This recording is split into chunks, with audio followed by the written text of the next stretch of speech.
It's Friday night, and you're busy. I feel like there's something that we gotta do. Wait a minute. What time is it? It's casual Friday time. I gotta get mentally prepared for this. Gotta reach optimal levels. Gotta meditate and put on a great show tonight. You will put on a great show tonight. How you figure? Let's go.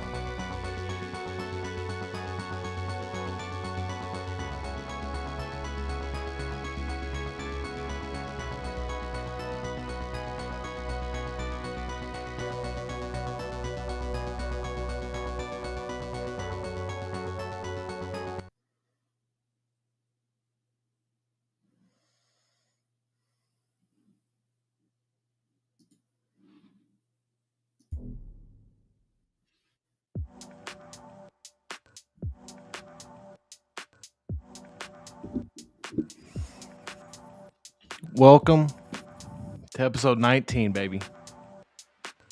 Casual Friday.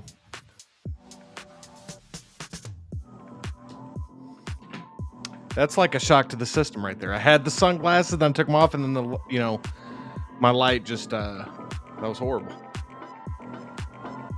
How's everybody doing? Man, what a Friday, man. It's been a good Friday. I'm excited about this show tonight. We got a lot to talk about, man. We got a lot to talk about. Let me turn this music down just a bit here. I think everybody could still hear this at 4.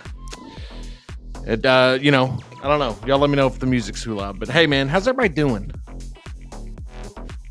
How's everybody doing tonight? I'm excited. Look at me. Can't even keep the smile off my face, man. Hold on, just got a text. Valkyrie Magnus has liked the photo that I just posted on Instagram. If you're not following me on Instagram, honestly, it's not worth it just yet. I don't really post much, but if you want to, you can. How's everybody doing, man? I know I've asked that 20 times. I'm stalling because it's the intro. Stalling a little bit. Gonna see if more people want to join in. I'm afraid. I'm afraid of how good the show could be tonight. I'm afraid of how optimal of levels we're gonna reach tonight. I'm slouching. I gotta get my posture better. That's a New Year's resolution for me. Getting the posture better, getting the back straightened up a bit.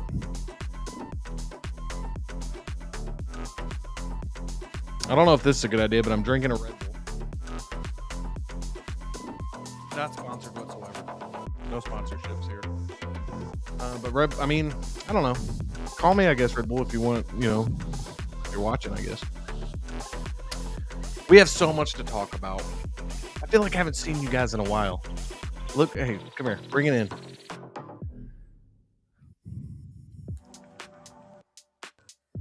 I miss you guys. And I'm okay saying it.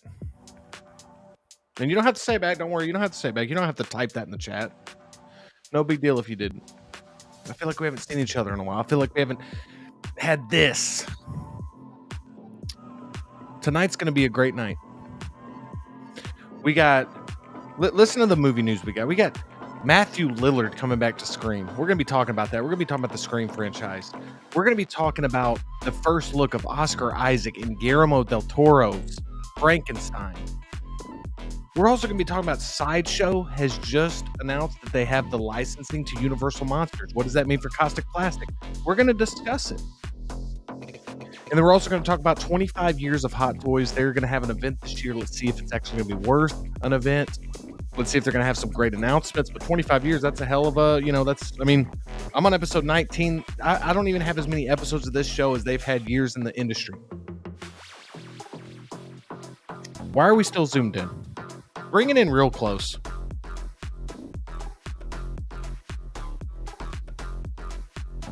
What are we thinking about this? I don't like it. I know you don't. Let's go back to what it was. This seems good. This seems good. This seems really good. I feel good about this. We're about to get involved with the chat. But first, before we do, you know how we like to start the show here on Casual Friday. I like to give you my opening thoughts. Then we like to jump into the chat. Here's what I'm going to do, though. If you're watching on the replay, I know a lot of people like to watch on the replay. If you watch on the replay and you want to get to a specific topic, I'll make sure you can do that when the replay gets up. So that way, if you want to skip this part of the show, which why would you, though? Why would you? I mean, that's what Casual Friday is all about, is this right here. But if you're limited on time, you just want to you just like, hey, I only care about Matthew Lillard. I only care about Sideshow, Universal Monsters. On the replay, you can skip around. So I'll put that out there. I also want to say this. I'm excited. I'm excited for the year. I know we're already through January. It's crazy how fast the year has already gone. We're already a month in, you guys. We're already a month in. And it feels like it went way too fast. But that's okay, because January, that's a month that, and no disrespect if your birthday's in January, if you love the month of January. January to me is always like that transition month where it's like, I feel like I've just gone crazy on, just eating whatever I wanted. And then like January, you're trying to do a little bit better. Like tonight I had a salad. Yeah, it was all right. I mean, I have energy. That's good. But I guess what I'm getting at is this, like the month went by super fast. This year's going to go by super fast, man. So I'm going to try my best when we get into the Casual Friday, when we get into that mindset, when we get into that time frame, that in this show, time is a construct. You know what I mean? I know I'm losing you. Don't click away. Don't click away just yet. I know I'm losing you. Listen. We're going to talk about all the stuff, right? Just trust me. Just go along with me on this. We're going to get there. But here on Casual Friday, if you're keeping it casual, baby, if you're keeping it casual and you're doing what you do every week, which is bringing in the chat, then honestly, man, this time that we're spending together, this is time we can look back on and be like, you know what? January was a successful month because I got to spend Casual Friday with friends. I got to spend Casual Friday with people I respect and people I like to associate myself with. I got to spend Casual Friday with family. And that's what we are here, baby. Casual Friday. That's what we are right here, man. We're going to see where the show goes in 2025. I'm excited. We already got a month in. Months just going by so fast, dude. We're going to get announcements from all our favorite collectibles and toys. We're going to have a lot of great movies coming out, dude. February is going to be jam-packed of great movies. So we're going to be talking about movies. We're going to be talking about collectibles. Watch the movies, collect the movies. That's what we do here on the channel. And I'm excited. I know you're thinking, dude, can you just get to the chat? I've been sitting here talking the whole time. I'm about to leave if you don't say what's up. Man, I hear you. And I'm looking at you right now. You know who you are. I'm looking at you right now. And I'm saying, hey, I'm about to get to you right now. I want to just show this, though, real quick. Before we get started, just so you know, I posted a new video today, a new movie review. If you want to check this out after the stream, I'd really appreciate it. I have the link in the description below.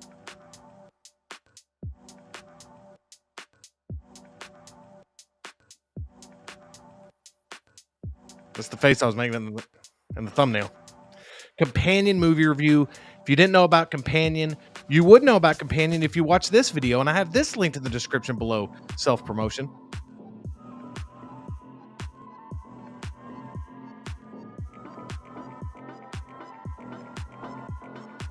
Self-promotion, baby. Here's the thing, though. Really check out those videos. Especially if you're into horror movies and you want to know that top 25. I really spent a lot of time on that video, and I really think you'll enjoy it.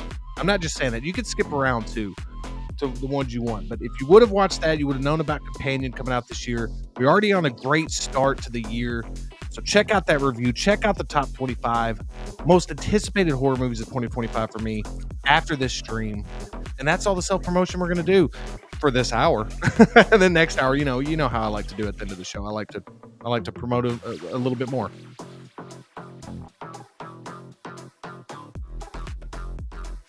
And that's okay. We gotta get to the chat. I'm about to lose everyone, man. Thank y'all for being here. Let's jump into the chat. Let's see who's here, man. I'm excited to see who's here. Let's see who's here.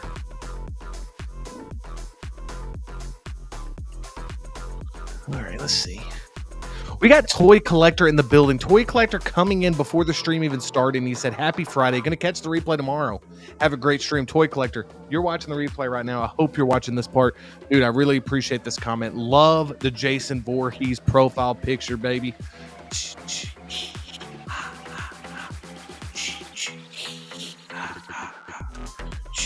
Come on, everybody do the Jason.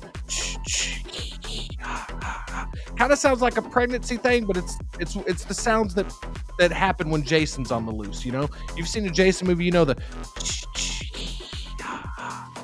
I don't know if that seems pretty good, but I know you guys can do it better. I hope I'm not alone. I hope y'all are actually doing that. I'll never know though, so I'm not even embarrassed because I don't see you laughing at me. You could maybe put something really mean in the chat that I'll have to read, and that'll sting a little bit. That'll stick with me for a couple weeks, maybe a month. But I'll get over it. It's all good. Tim Harvey in the building. We got Tim Harvey, man. Tim, a pleasure to have you in the chat, dude. I haven't seen you in the chat. You might have been here. I just haven't seen you in the chat, dude. He says, looking forward to your show tonight. Tim, I know you're a big Universal Monsters guy. Pretty confident you're a big horror movie guy. I don't know that about you. I just know that you've commented a lot on the Universal Monster stuff. And I'm hyped that you're here, man. Thank you so much. I hope you enjoy the show tonight. And thank you for being here live, dude. Thank you for being here live for Casual Friday live. Really appreciate you, man. We got Valkyrie Magnus, just an absolute regular. When Casual Friday's here, you know that Valkyrie Magnus is going to come in not only with a great comment, but just great energy, great comments. I already said it. I already said that.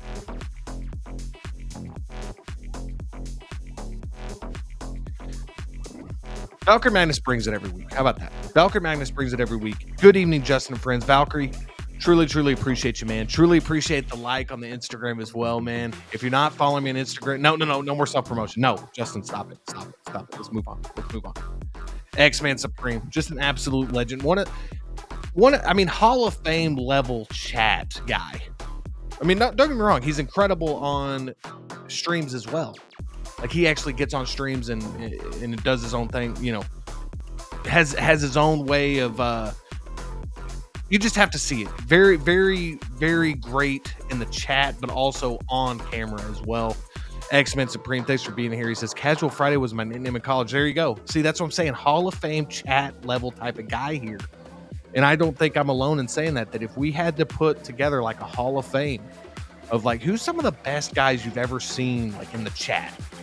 I think X-Men Supreme's up there. Let me know, man. Let me know. Is X-Men Supreme a first ballot Hall of Famer? I think he is. And I know that you're saying like, oh, okay, Justin, you know, but I'm being serious about this. X-Men Supreme always brings it in the chat every single time. If you don't know, man, now you know. And then he comes out here with just more fire. Casual Friday. See, stuff like that. It goes way over my head, but I laugh at it. I laugh and I just have a good time with it. So thanks for being here, X-Man. Really appreciate you, dude. Wait. X-Men Supreme. Hold on. Cut the music. Hold on. Casual Friday. Wait a minute. Is X-Men Supreme Casual Friday? Is Casual Friday X-Men Supreme? Are they the same guy? Are they the same guy?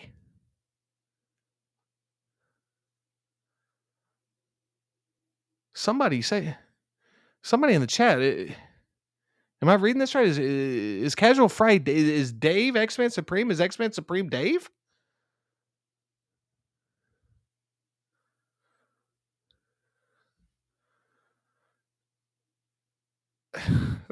I feel like this has got to be it, right? I'm going to come back to the chat. I'm going to come back to you guys, but this is okay. Here's our answer.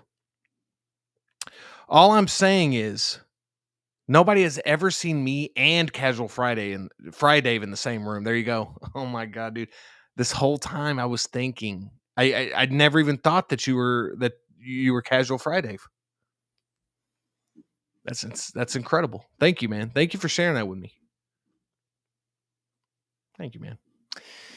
All right, let's find where we're at. Let's find where we're at here. Come on, Justin. Get it together, man. Get it together. We're here with Valkyrie Magnus, X-Men Supreme. Good evening. Let's get the music going again. I want to play something different. Let's play something different. What is this?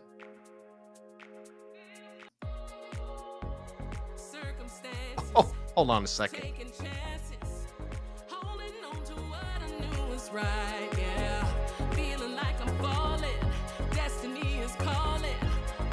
Running till I'm taking flight. Yeah. Give it the best of me till I can't no more. One foot in front of the other through that open door. Now it's clear to see there's no guarantees. I'm living free. Feel so alive. If this doesn't get you ready for Casual Friday, I don't know what will.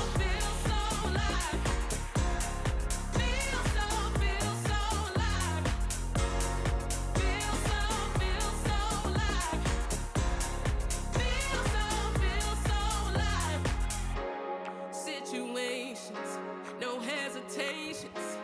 Living for the moment, not the past, yeah. Yeah.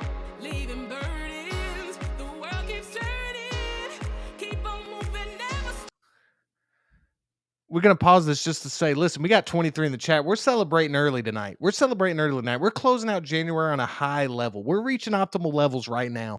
I need everybody to just stop what you're doing. If you're driving, listen to me. This is real. If you're driving, don't do obviously, if you're in the comfort of your own home, do what I'm about to ask. We're about to have a little dance party for only 30 seconds. 30 seconds. We're going to play it. I want everybody to somehow tell me you're dancing in the chat if you can. I don't know how you'd be able to do it, but I don't want to dance alone, man. I don't want to be like Billy Idol and dancing by myself. Great song. Saw Billy Idol live. Fantastic. But here's what we're going to do. We're going to play this song because we already got 23 in the chat. Hit that thumbs up button if you wouldn't mind. Let's get this show reaching optimal levels. Let's have a little dance break right here. Maybe we go 30 seconds. Maybe we go 15. It depends on how many people leave. If we get down to under 10 people, then maybe I've misread the room. So here we go. We're going to see if the vibes are high. We're going to see if the optimal levels are being reached. And we're going to play this song and we're going to dance. Let's go. I'm moving the microphone. Let's go, guys.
I mean, you know what I'm saying?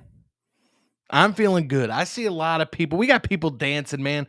Look at everybody dancing with me. Look at everybody dancing with me.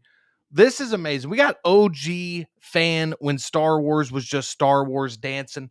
We got who else we got dancing? Man, we got Giovan dancing, bro. Giovan's getting in here dancing, bro. We got X-Men Supreme dancing. We got X-Men Supreme dancing. We got Valkyrie Magnus dancing. He said, hey, I'm not going to let you dance alone, man. I'm not going to let you dance alone. So everybody that was dancing, and I know that some people didn't put in the comments, they might be driving, they might be listening to this on top of listening to other things. You were nodding your head a little bit, I think. I think you were nodding your head a little bit.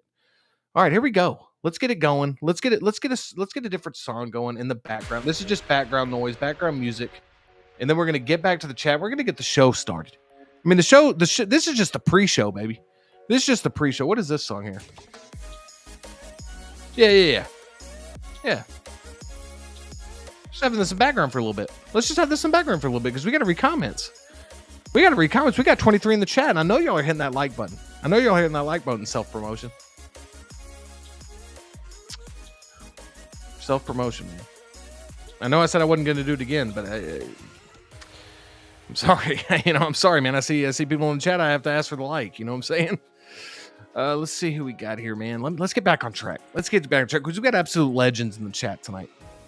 We got legends in the chat tonight. And let's see, where were we, bro? What even got that going?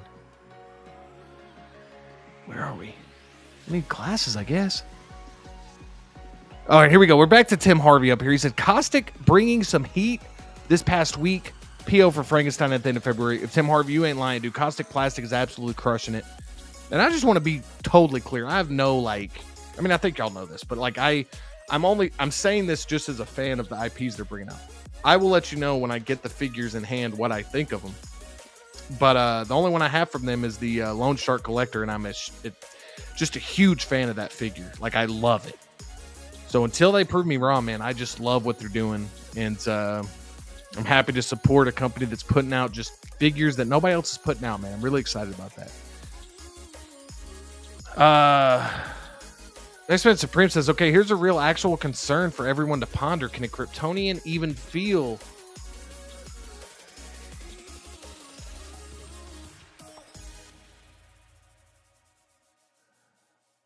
Should definitely start reading these before I pull my... somebody's going to have to answer X-Men on that. I have no idea, X-Men. I have no idea. Great question. Great question. And then X-Men Supreme says, Justin's on a mission from God. Wow. There's no way I can live up to this. But thank you for this comment. Yeah, I don't know what to say to this, X-Men. I think that, thank you. I hope I can live up to the hype you're bringing me in the chat, dude. I really do. We got Matthew Esparza in the building. What is up, Matthew? Hope you're doing well, man. Hope you're doing well. He says, happy Friday, bro. Happy Friday to you as well, Matthew. He says, on the topic of horror, did you watch Nosferatu? Any quick thoughts if you have? I did watch Nosferatu. And here's what I'll say about Nosferatu. I liked it. I didn't love it. I liked it. I loved parts of it, but as a whole, I didn't love it. But I liked it. And I think that the things I really liked about it, or I loved about it, were the stuff that I really highlight, If you really like atmosphere, and the thing I just really appreciated about it is Robert Eggers just continuing to do just beautiful films. It's like a gothic, it really is like a gothic horror romance movie. I know how wild that sounds, but there's a lot of romance slash, again, I'm talking not the whole movie, but a lot of it has a lot of there's a lot of sex in it. There's a lot of that. There's a lot of it's a very honestly, it's a very sexual movie, man. And but at the core of it is a couple that's that's why I say the romance part. It's a couple being torn apart, or basically somebody being torn apart by this entity, this undead Nosferatu, and it's I know you said quick thoughts on it, but it's a very rich movie with just the set design, how atmospheric it is, how eerie it is. It's just got a lot of different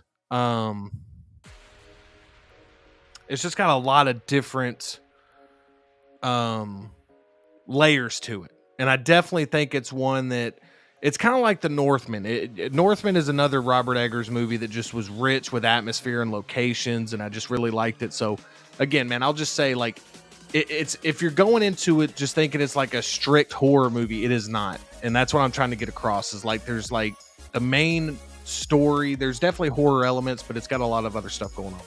That's not a quick review. I'm so sorry I went on and on about that.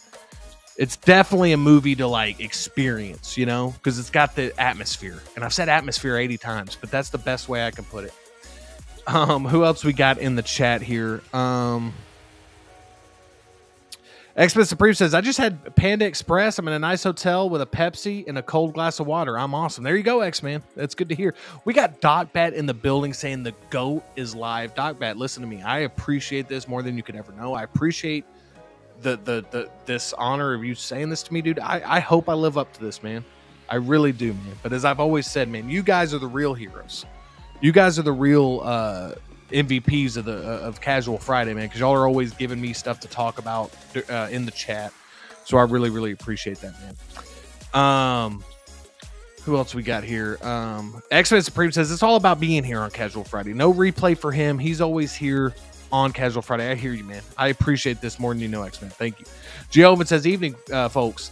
Landed me a Hot Toys deal, or landed me a Hot Toys Deadshot in Final Swing Suit Spider-Man. Also a couple of figure arts figures. Hell yeah, Giovanni. That's awesome, dude. That's awesome. I've been looking into those figure arts figures, man. Those look really good. But thanks for being here, Giovanni. Hope you're doing well, dude. We got Phil the Burn, man, another regular here on the show. We got Phil the Burn here saying hello. What is up, Phil the Burn? Hope you're doing well, man. X-Men Supreme says it's been a pretty long month over here. And that's what I'm saying. Time is definitely like that. It definitely affects differently depending on the season, depending on what you're dealing with, what you're going through, what's happened. I've just been super busy, and it's just gone by very fast. And so, but I hear you, man. I hope February. I always assume when people say it's been a long month that it's been like a tough month. Maybe I'm misreading this, but if it's been a tough month for you, dude, I hope it gets better. Even though we're at the end, so I hope February's better. How about that? Who else we got here? We got Movie Cannon, aka Geo, in the building. The Movie Cannon saying, "Evening collectors, what is up, Geo? Hope you're doing well, man. And thank you so much for being here, dude. Really means a lot to me." And we got Clinton Martin, man, another regular coming in. Clinton Martin saying, howdy, folks. What is up, Clinton? Hope you're doing well, man. Thank you so much for being here for episode 19, man. Episode 19 of Casual Friday. We're almost to 20 episodes, man. It seems like just yesterday we started the show. So really glad that you can make it, Clinton. Who else we got in the chat? We got Collection Obsession in the building. What is up, dude? Hope you're doing well. He's saying, hi, all. What is up, Clinton? Really glad to see you in the chat, dude. We got Yagron 2, aka Lane. He says, hey, hope you're doing good, sir. Great time with you on Tuesday. Yeah, great stream on Tuesday. That was a great stream. I really enjoyed being on there with the Hot Toys Hotline, aka Connor. Lane was on there. We also had Mike, the artist formerly known as Thrawn's Office. We had a really, really good conversation about Caustic Plastic. We had a really good conversation about that new Spider-Man figure. We had a really good conversation about the artist and Winter Soldier. So just a great show, man. Always a pleasure when Connor invites me onto the stream. So if you haven't checked out that stream from last week, Hot Toys Hotline, man, it was a great show. I really enjoyed being a part of it. X-Men Supreme says, Justin, you're too kind. No, man, you're too kind. You're in the chat. You're being active, man. You're, like I said, man, you're always bringing the heat in the chat, man. So I really do appreciate it, man. You're always super kind to me and everybody, man. So I appreciate you, man. Really do.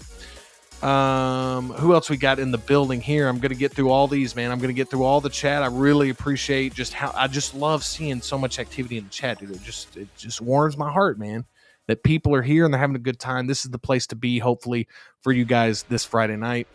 We got Big Dog Pound in the building. What is up, Big Dog Pound 1?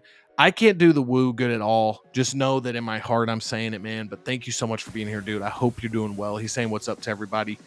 Who else do we got here? Yagron 2 Lane says, wait, if this is Justin, should he have 800,000 subs? I mean, we're climbing to 8. I'm in the 8. Hold on, I think my microphone just went.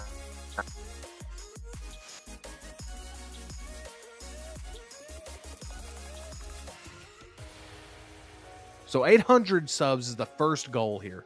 But thank you. I think this is a compliment. Are you trying to say like you're saying that like, hey Justin, I think you should be at 800,000 subs. If that's what you're saying, I truly appreciate that. That means a lot to me.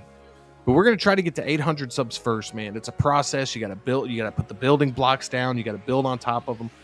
And we'll see if we ever get here, man. Who knows? Maybe we don't. Maybe we will. Who knows, man? Who knows what the future holds? But hopefully we get to 800. Hopefully we get to 800 first, and then we'll see what's next. But I appreciate this, man. Who else we got here? We got Hot Toys Hotline in the building, man. He says, have we reached optimal energy levels yet? I don't think so. So Connor doesn't think we've reached it yet. Again, this is 14 minutes ago. We've danced, we've laughed, we've cried. I don't think we've cried yet, but maybe we've reached it since then. But Connor, thank you so much for being here, man. Just was talking about the Hot Toys Hotline live stream, man. So thanks again for being here, man. Really, really appreciate you. X-Men said the levels are now optimal. Optimal Prime, he says. So this must have been when the dancing was going on, if I had to guess. Hot Toys Hotline saying what's up to everybody. Again, we had some dancing emojis when we danced. What else we got here?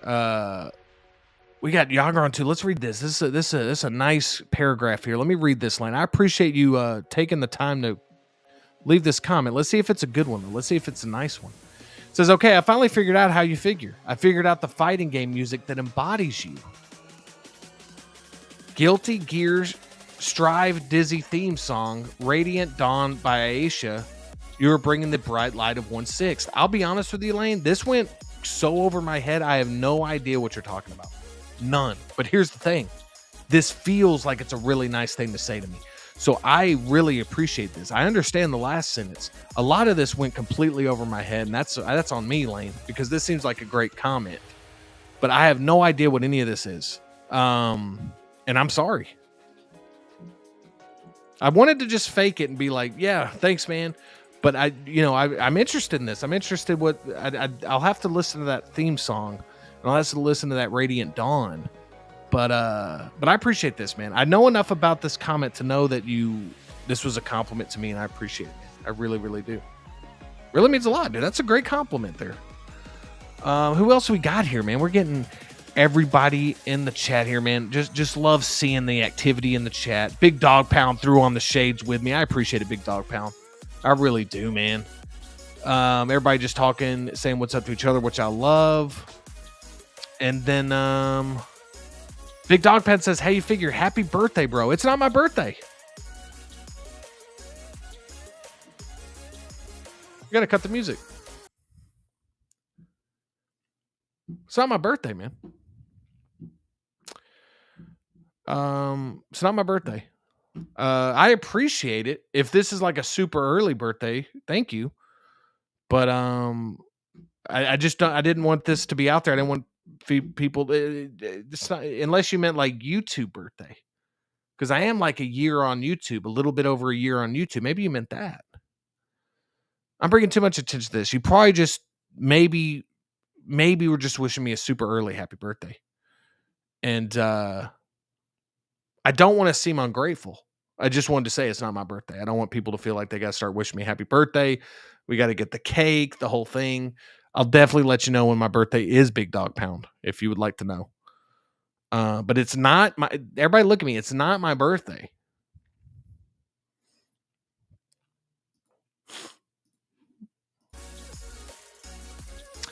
But thank you. Who else we got here, man? We got Collection Obsession saying my Artisan Joker should be arriving tomorrow. Can't wait to see it in person. I'm happy for your Collection Obsession. I have the sculpted coming, and I'm going to be happy with the sculpted. I really wanted the Artisan, but I'll be happy with the sculpted. But I'm very, very excited for you with the Artisan, man. Let me know what you think of it when it comes in. I can already almost guarantee that you're going to love it based on what I've seen from everybody else that got theirs in. Yagon 2 says, so you got anything coming hot, you figure, soon? So you got anything coming hot, you figure, soon? I'm assuming this means, like, you got anything coming in? Yes, I have stuff coming in. Sideshow Beetlejuice. What else is coming in? I put John Wick on a payment plan, so I'll get John Wick eventually. I had to move a couple things to payment plans because right after Christmas, I got hit with a bunch of stuff, and I just spent a lot of money at Christmas, so, like, I moved a lot of things over to payment plan. And so that's where I'm at. You know, stuff should already be here. Like, Joker's going to get here. I went ahead and paid that off. Already had a lot of that paid off. And then I should be getting another figure here pretty soon. A little in-art Ron should be here soon. It might already be here. I just have to double check because I know I'm planning to get something either today or tomorrow. I mean, if it's here today, I haven't checked. But I think it'll be here tomorrow, actually. But and I think that's it. I had to. Those are ones that I've had kind of paid off, or like almost paid off, and then I moved a couple to payment plan. And then, like I said, this year, and you've heard this on other streams, I'm definitely being more strategic this year. Going into this year, I'm giving myself a little bit of grace because these are ones that I kind of had pre-ordered or kind of had already half paid off, or had planned on getting all the way back in March. So, but yeah, definitely into this year, I'm definitely going to be having a different strategy, being more specific, being more, what's the word I'm looking for? I don't want to say picky, but I guess I would be. I'm going to be more strategic of what I'm collecting this year. I have to be, man. There's so much stuff coming out. But yeah, hopefully that answers your question. We got, again, I just want to shout out OG fan when Star Wars was still Star Wars. Saying what's up to everybody, but I appreciate you being here, dude. I really do. Yagron 2 saying that Frankenstein monster figure from Caustic might be the one I get. Dude, I'm telling you right now, dude, that thing looks absolutely amazing. I think that's a future grail written all over it. I really do. I think it just looks absolutely stunning. And I truly, truly cannot wait for that. Truly cannot wait. We got Big Rib in the building saying, what's up, everyone? Or he says, what's up, Justin? And then what's up, everyone? What's up, Big Rib? Always a pleasure having you here, man. Another casual Friday regular, you could say. You know, just a guy who walks in the diner and says, hey, I'll take the usual. And we're like, hey, what's up, Big Rib? Of course. We know exactly what you mean. That type of guy, you know, where everybody knows your name type of feel. You know what I mean? So really appreciate you being here, Big Rib. He says now it's a party. Absolutely, man. Now that you're here, dude, it's an absolute party, man. It's an absolute party. And the invitation, you know, you didn't even need an invitation. You already know that you're invited. We got Christian Crosshair Cooper. Is a lot of people in the community call him. And, you know, I don't know if you know this, but we call him Christian.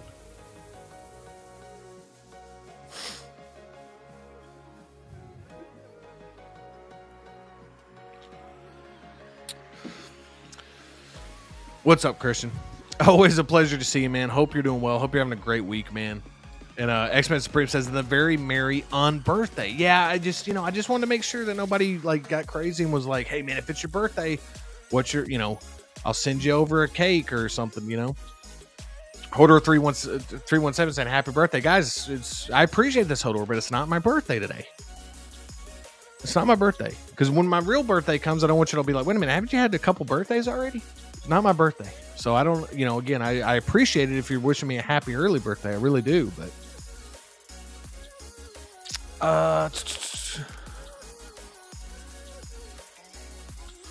oh, Yagron 2 is saying that, oh, you mean Justin's collection? Yeah, Justin's collection. Yeah, absolutely. Yeah, he's talking about, okay, yeah. Goofy coming. No. I see what you're saying. So you're saying I have no chance of ever reaching 800,000. That's what you're saying now. Because Justin's collection's at 800,000. But no, Justin's collection, man, 800,000 subs, dude. If he's got 800,000, that doesn't surprise me one bit, man. Dude just puts out so many videos, man. I see so many reviews. My goodness, dude.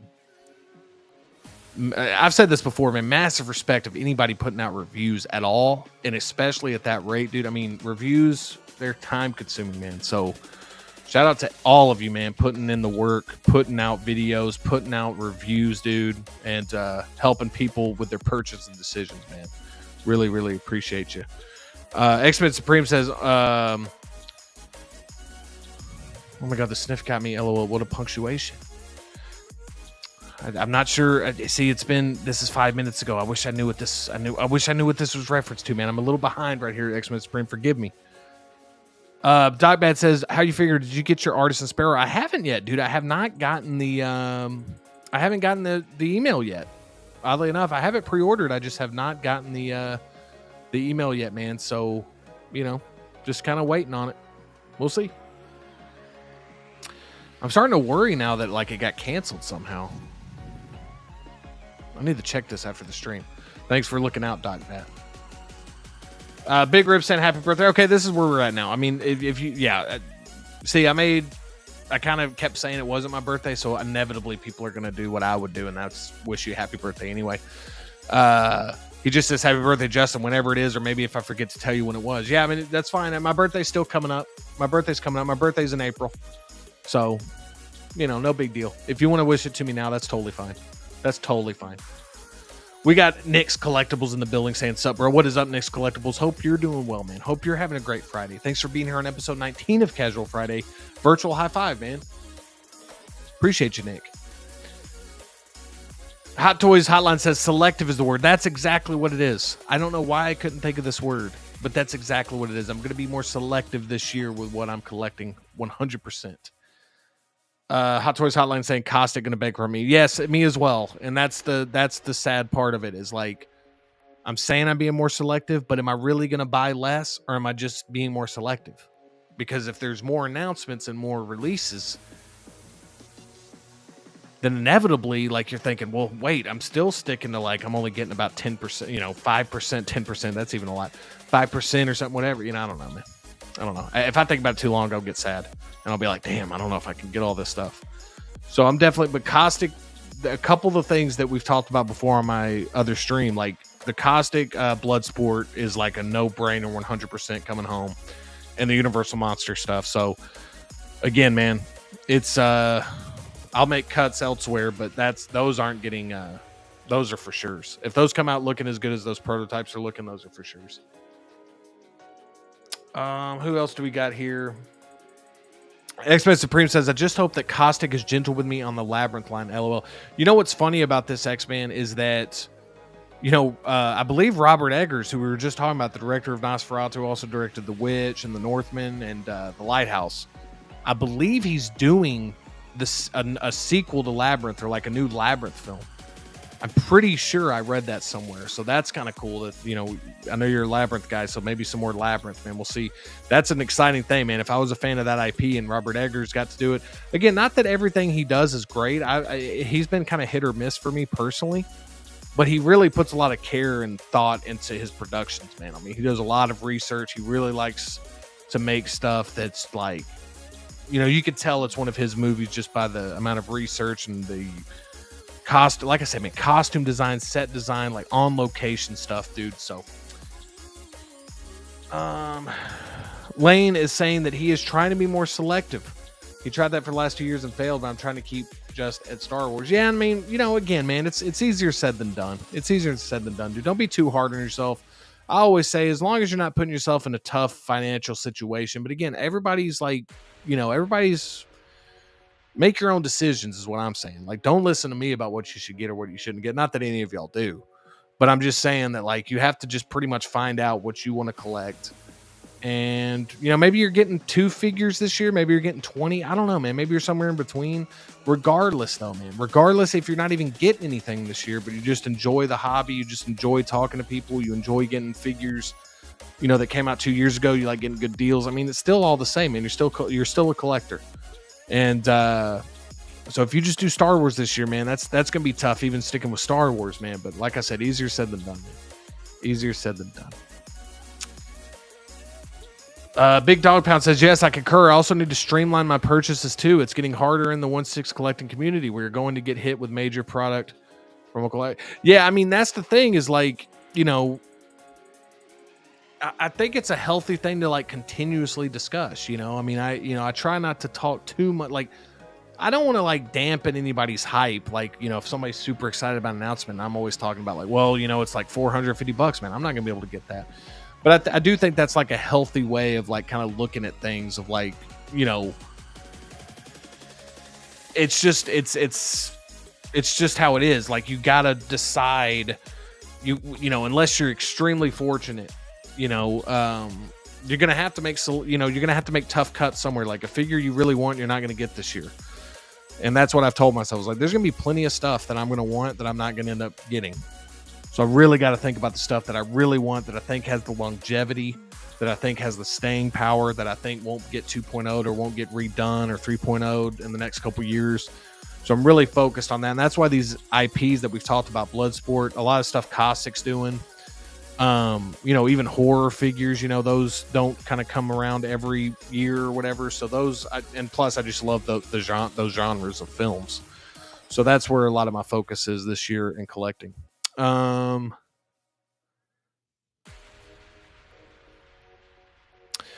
X-Men says, someone tell me that I don't need the Sideshow Rogue PF, please and thank you.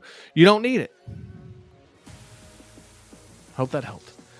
We got Mike Paws, the artist formerly known as Mike Paws, who turned into Thrawn's Office, who is now Mike Paws again. He says, no one panic.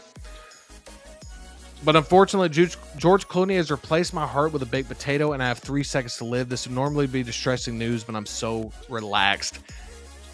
And then look, and then a continuation because you can only get a few characters each chat. He says, and so casual right now that I've decided to head towards the light and catch the replay from heaven. Thank you, Justin. This is super sad. This is super sad. I know it's a joke, but it hit me hard. It just hit me hard right now, dude. Like, I know you're kidding, but like, I that just took me on an emotional journey that I wasn't planning on going on. But Mike, if you're saying you're going to catch the replay, but if you're still here, man, I appreciate you catching the replay. But if you're here live, no matter where you're from, hopefully you can pull through because we'd love to have you in the chat if possible, man. We'd love to have you in the chat. But if you can't catch it till the replay, we get it.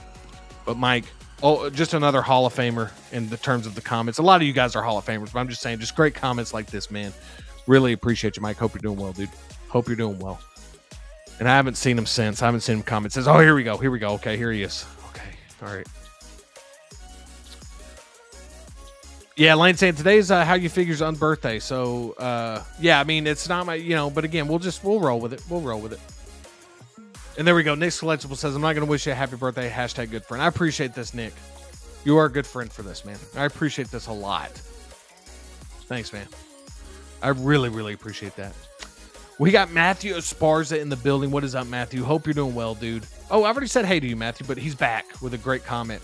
Bro, did you already PO Amazing Spider-Man suit, deluxe or standard? I have not actually pre-ordered this.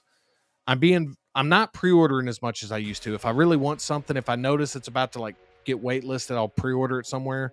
But I don't pre-order everything right out of the gate. I will be getting a Garfield Spider-Man at some point. Just based on space, I'd probably go with standard just because of space. Like that deluxe base is pretty big. But yeah. X-Men Spree says, I'll watch a new Labyrinth, but I will be nervous about it. Yeah, I hear you. Anytime they kind of revisit an IP that's from a few decades ago, man, you just never know. Big Dog Pound says, I do need to step up my display cases and cabinets to house my collection. That's me too, man. I'm going to be focused on that as well. I got a lot of the space right here that I can kind of do stuff. But that's the thing with me, man, is I love posters and stuff. Like, I'll be honest with you. Like, I love a lot of different things. Like this last year, I really focused on collecting 6 scale because I had never collected it.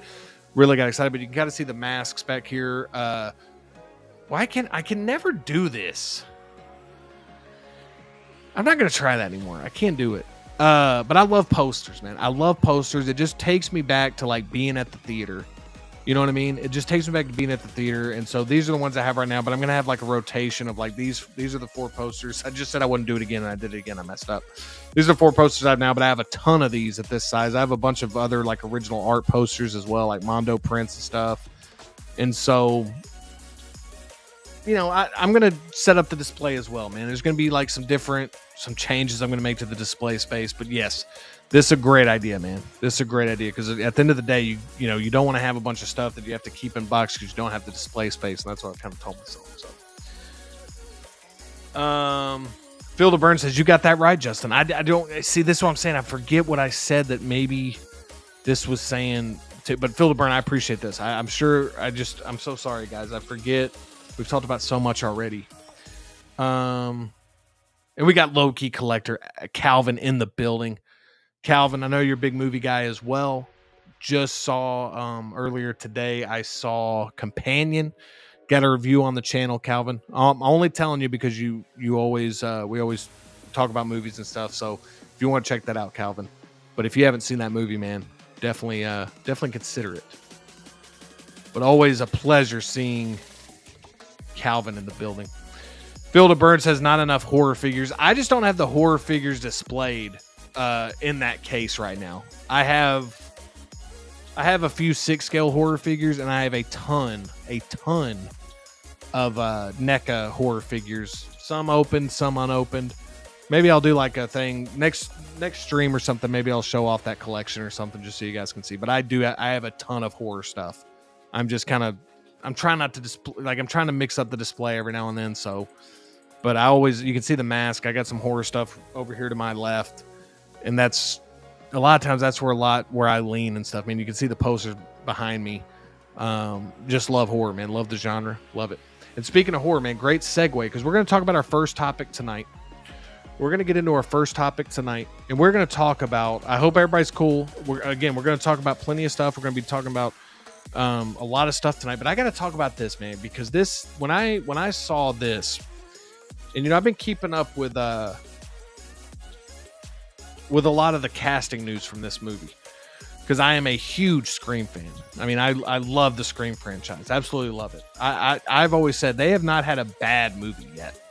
I'm not saying every single one of them has been like great, but they have not had a bad movie yet.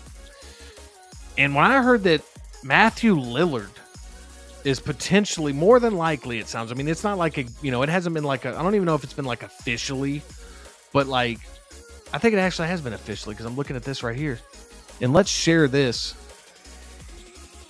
Let's share this here. Let's do a little screen share here. Give me 1 second.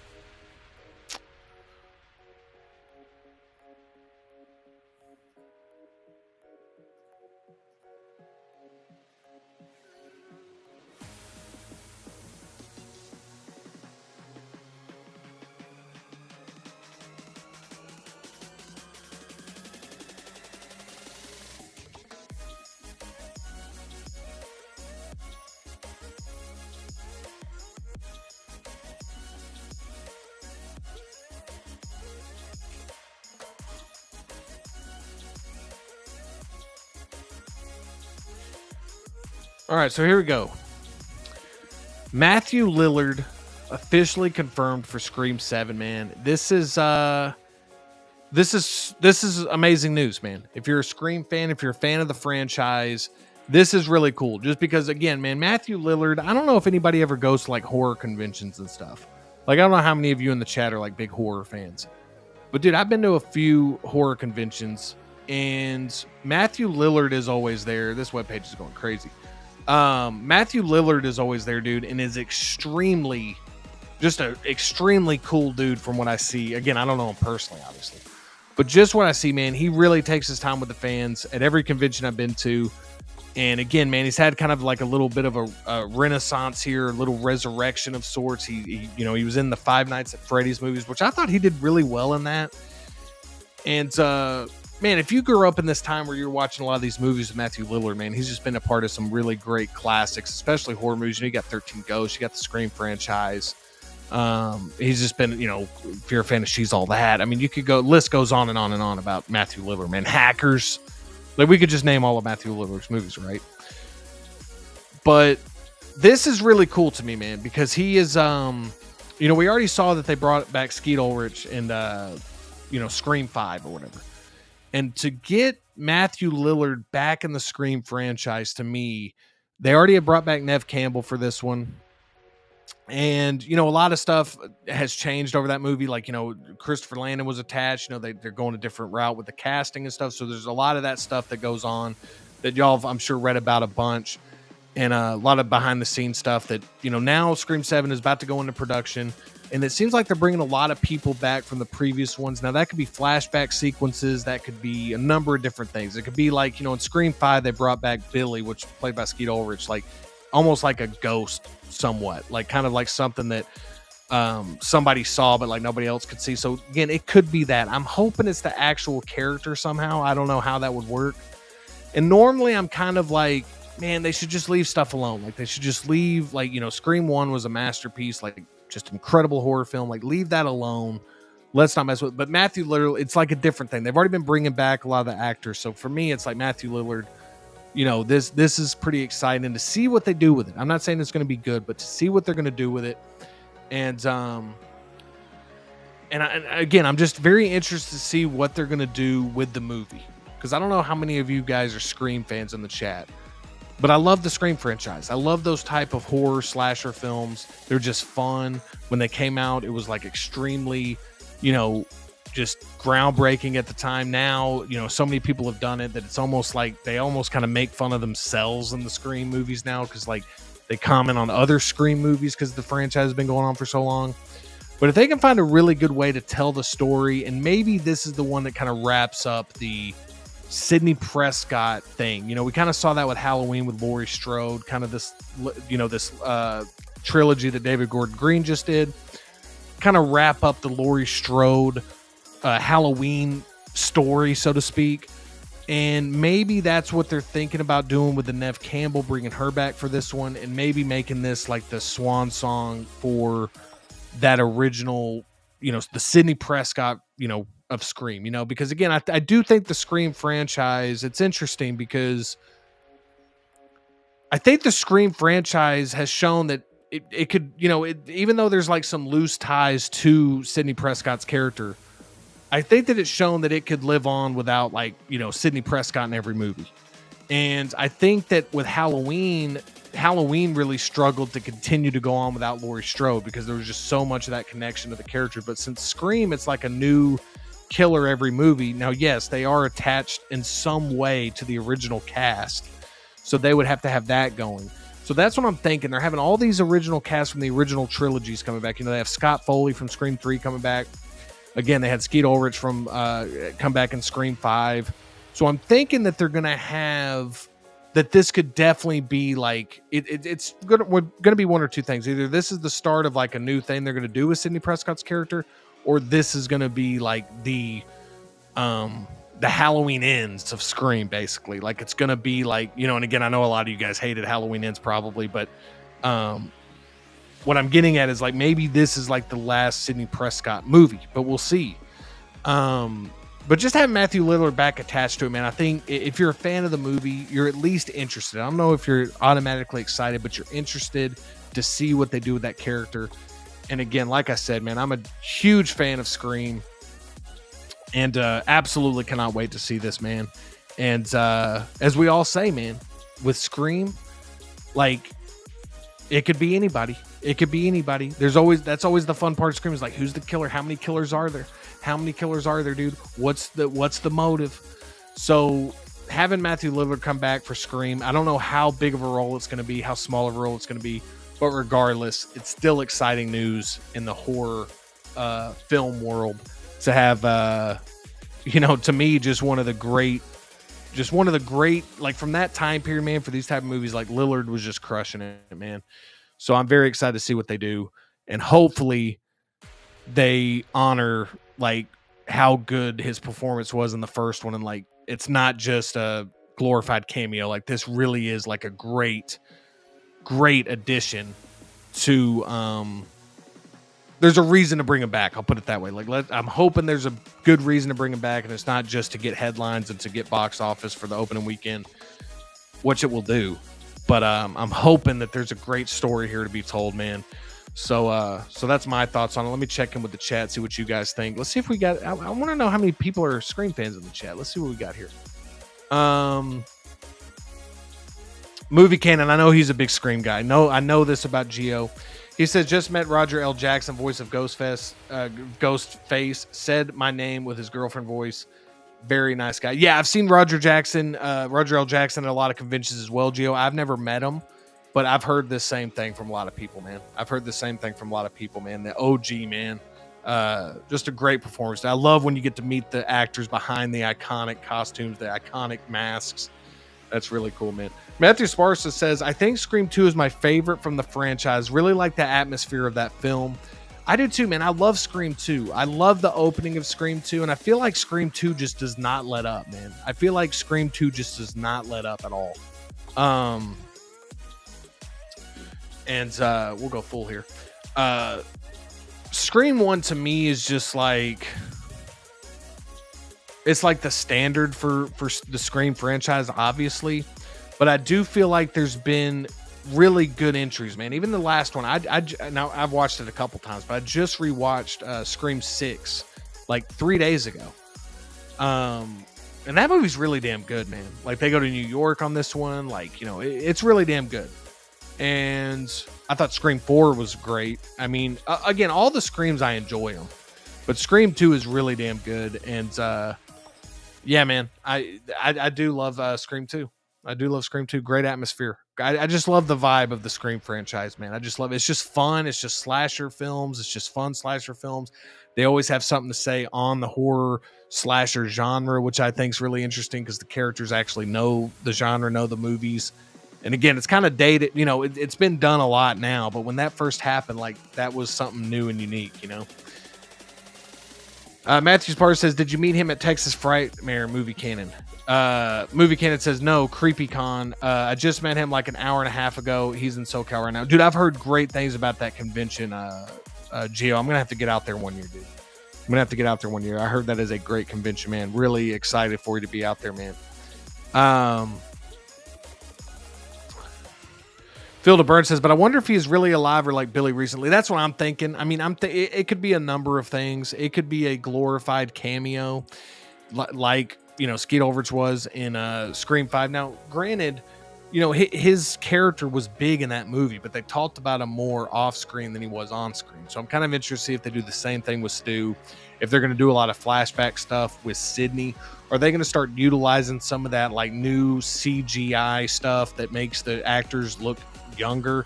We'll see. I'm hoping that they do something cool and creative with it that adds to the story, and it's not just a way to get people hyped, which again, that's the job of a movie, is to get, I mean, you got to get people to see it, you know, to do well. But I'm hoping that there's a reason they're bringing it back, and I'm hoping there's a reason Lillard signed on for it. I hope it's a meaty role and it's something cool and unique, you know. X-Men Supreme says it would be cool to see him back, released from prison, and kind of having him and Sydney at odds again. That's what I'm saying, man. I want to see the, like, listen, there's a nostalgic pull there if you're a fan of the first film. Like, you want to see, you know, we see it with all of our favorite IPs now. It's like you know, they kind of talk about it in Scream 5. It's called like a requel, you know, like a re-sequel. Like, it's like, you got to bring back the people from the original trilogy or the original films. And that's kind of how they make fun of it in Scream 5 and stuff, is talking about like how you got to always bring back the original cast member. And we see a lot of that with our favorite IPs now. We see a lot of that with Ghostbusters. We see a lot of that with everything. We're seeing like our favorite characters and heroes from, you know, when we were growing up, or maybe even movies that we watched as a kid. You know, they're aging, you know, and so for me, it's like, I'm cool with that if there's a reason to bring these characters back. And if not, if you want to continue to use the Scream IP and the Scream franchise, so be it. But like, if we're going to tell the Sidney Prescott story and we're going to be bringing back Matthew Lillard, let's really bring back Matthew Lillard. Like, let's really make it an interesting take. Like, let's really kind of get back to our roots here, that Wes Craven and Kevin Williamson. And that's what's cool. I believe Kevin Williamson is directing this one. Again, all the behind the scenes stuff where Christopher Landon, again, if you don't know who Christopher Landon is, he directed the Happy Death Day movies, stuff like that. So he was attached there for a while. And, but I believe Kevin Williamson is directing this one, the writer of the original Scream. So that's cool that there's somebody with that, you know, who has that DNA in there, like of the original film. Like, you get a little bit of that, the original film's DNA going to be in this one. So I'm with the X-Men. I'm hoping that there's it's bigger than just like, oh, a quick flashback scene and that's it. You know what I mean? That's my big concern, is that it's going to be something like that, or they're going to use that real de-age technology and it's just going to take me out of it. Like, in short spurts that works, but if it's extended periods of time, that stuff just I'm not a fan of it, man. It takes me out of the scene. You know what I mean?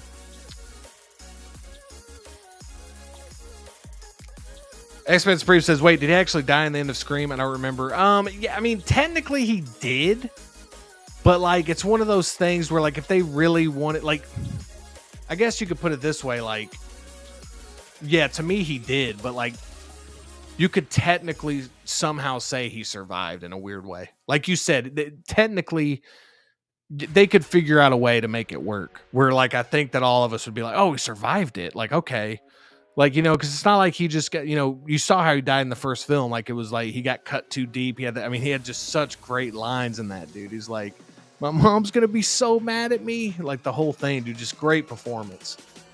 So it's not like, you know, he got completely eviscerated to where, like, if they brought him back, it'd be like, wait a minute, this is like, what?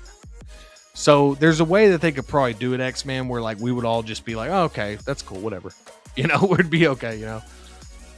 Movie Canon says he asked Matthew Lillard last year what were the chances Stu survived Scream for him to come back.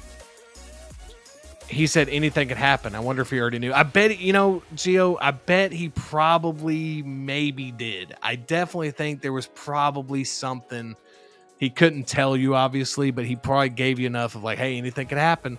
So I think there's probably some ongoing discussions there. Especially because around last year, I think is when they announced that they were going to bring Sidney Prescott back for the first one.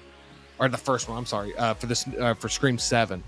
So when they brought Nev Campbell back, I'm sure as soon as they brought Nev Campbell back, it was on. It was like he knew, it was like, okay, yeah, they're going to call, or he already got a call or whatever. So yeah. We got High on Figures in the building. Surprise, Sydney. Hey, that wasn't bad. That was actually a pretty good. I didn't even have the voice box. But High on Figures in the building. What is up, dude? Hope you're doing well, man. Thank you for being here. For episode 19 of Casual Friday, man. We still got 20 in the chat. Hit that thumbs up button, guys, if you're just joining us. Again, if you're just joining us for a little bit and you want to catch the replay and stuff, we got a lot of cool topics tonight. So definitely, if you're watching this on the replay, skip around if you need to. But if you're here for the whole show, man, I really, really appreciate it. Hopefully, I can bring you a great show tonight. And with the help from the chat, man, I think we're having a fun one so far.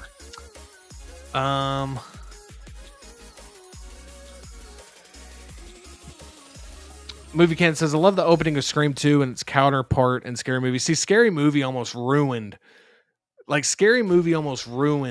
Scream for people who had never seen Scream. Like, if you hadn't seen, like, here's the thing.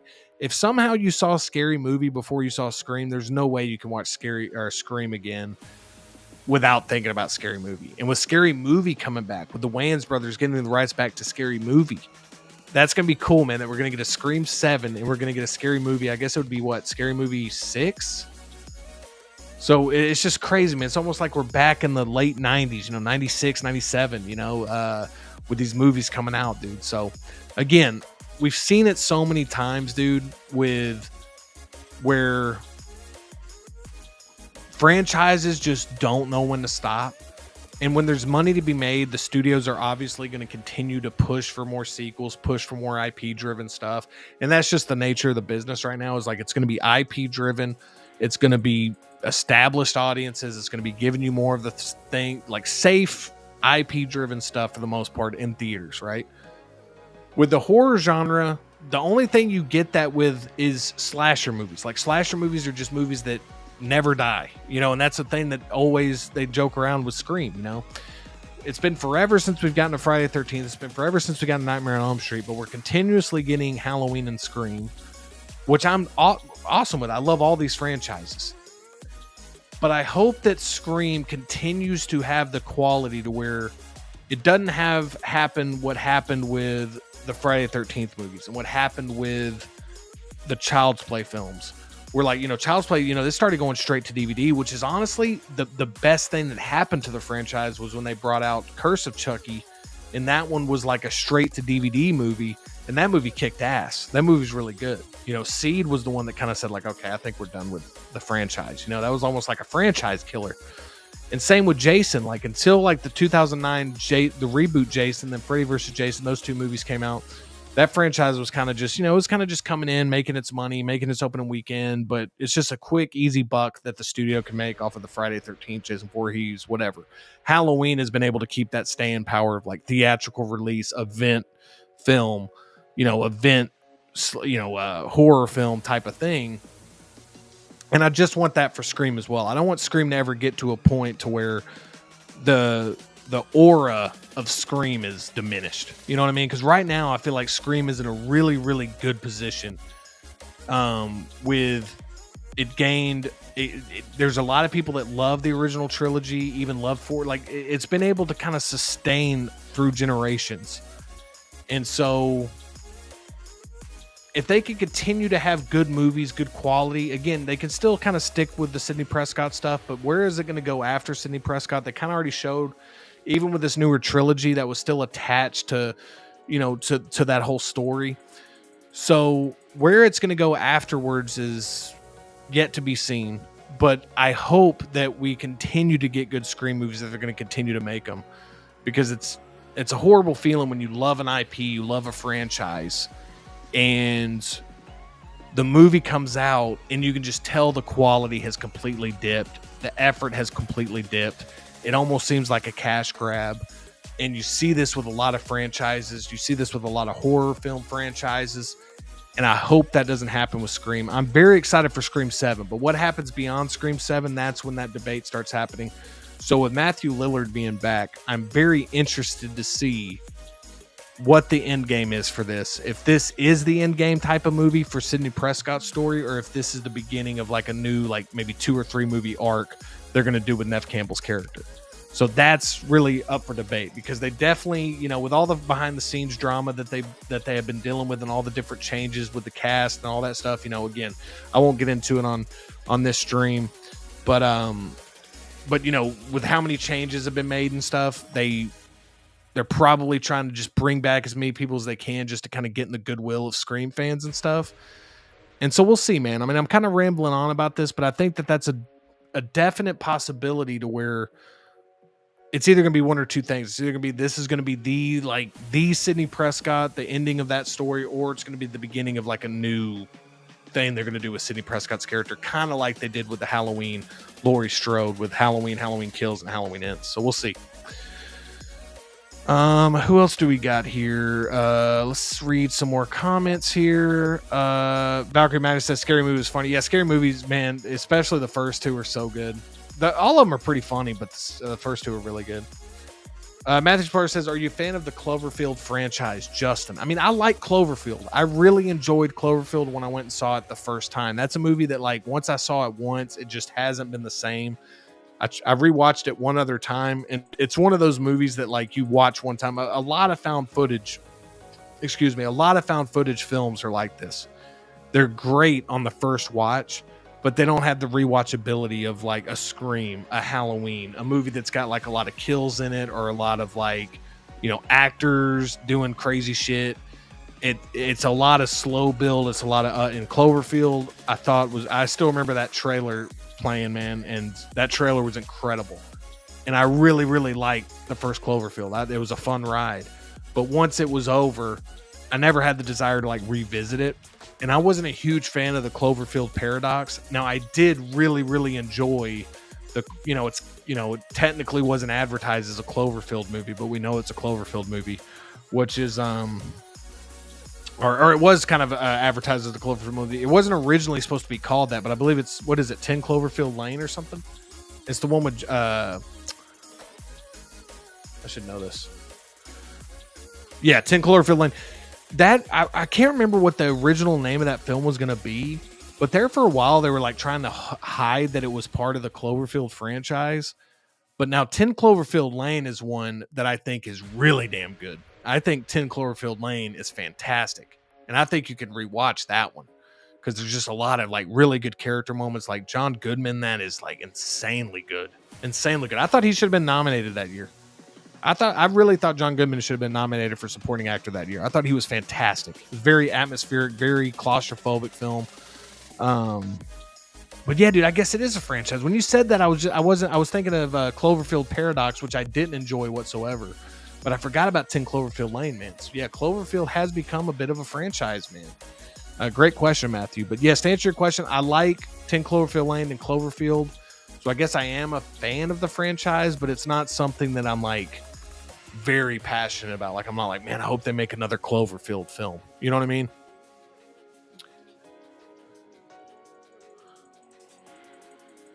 X-Men Spruce says, imagine your name being Skeet back when Little John was at the height of his prime. Dude, that's what's so crazy, man. You had that and you had Skeet Ulrich, man. And you just had those. I mean, think about the power that name had, man, when he was just trying to get into clubs, or he's trying to get into, he doesn't have a table at an expensive restaurant. He's like, hey, I'm Skeet. They're like, oh, God, say no more. Say no more. Got a table in the back for you, bud. Got a table in the back for you. We got Chris Owens in the building. What is up, Chris Owens? I don't think I've seen you in the chat, dude. So if this is your first time here, welcome to Casual Friday, man. Welcome to the channel. Again, if you have been and I just haven't noticed, I apologize.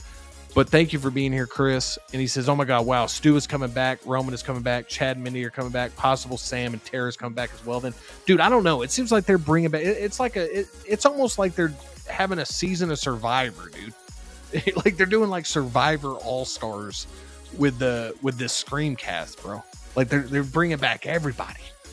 That's what it's seeming like, man. So I don't know what this is going to be. It kind of excites me, dude. It kind of excites me. Kind of gives me hope of like, damn, dude, if everybody's coming back, like, yeah, I mean, it is a paycheck, but at the same time, if people are coming back, like, it's got to be good, right? Like, it's got to be good.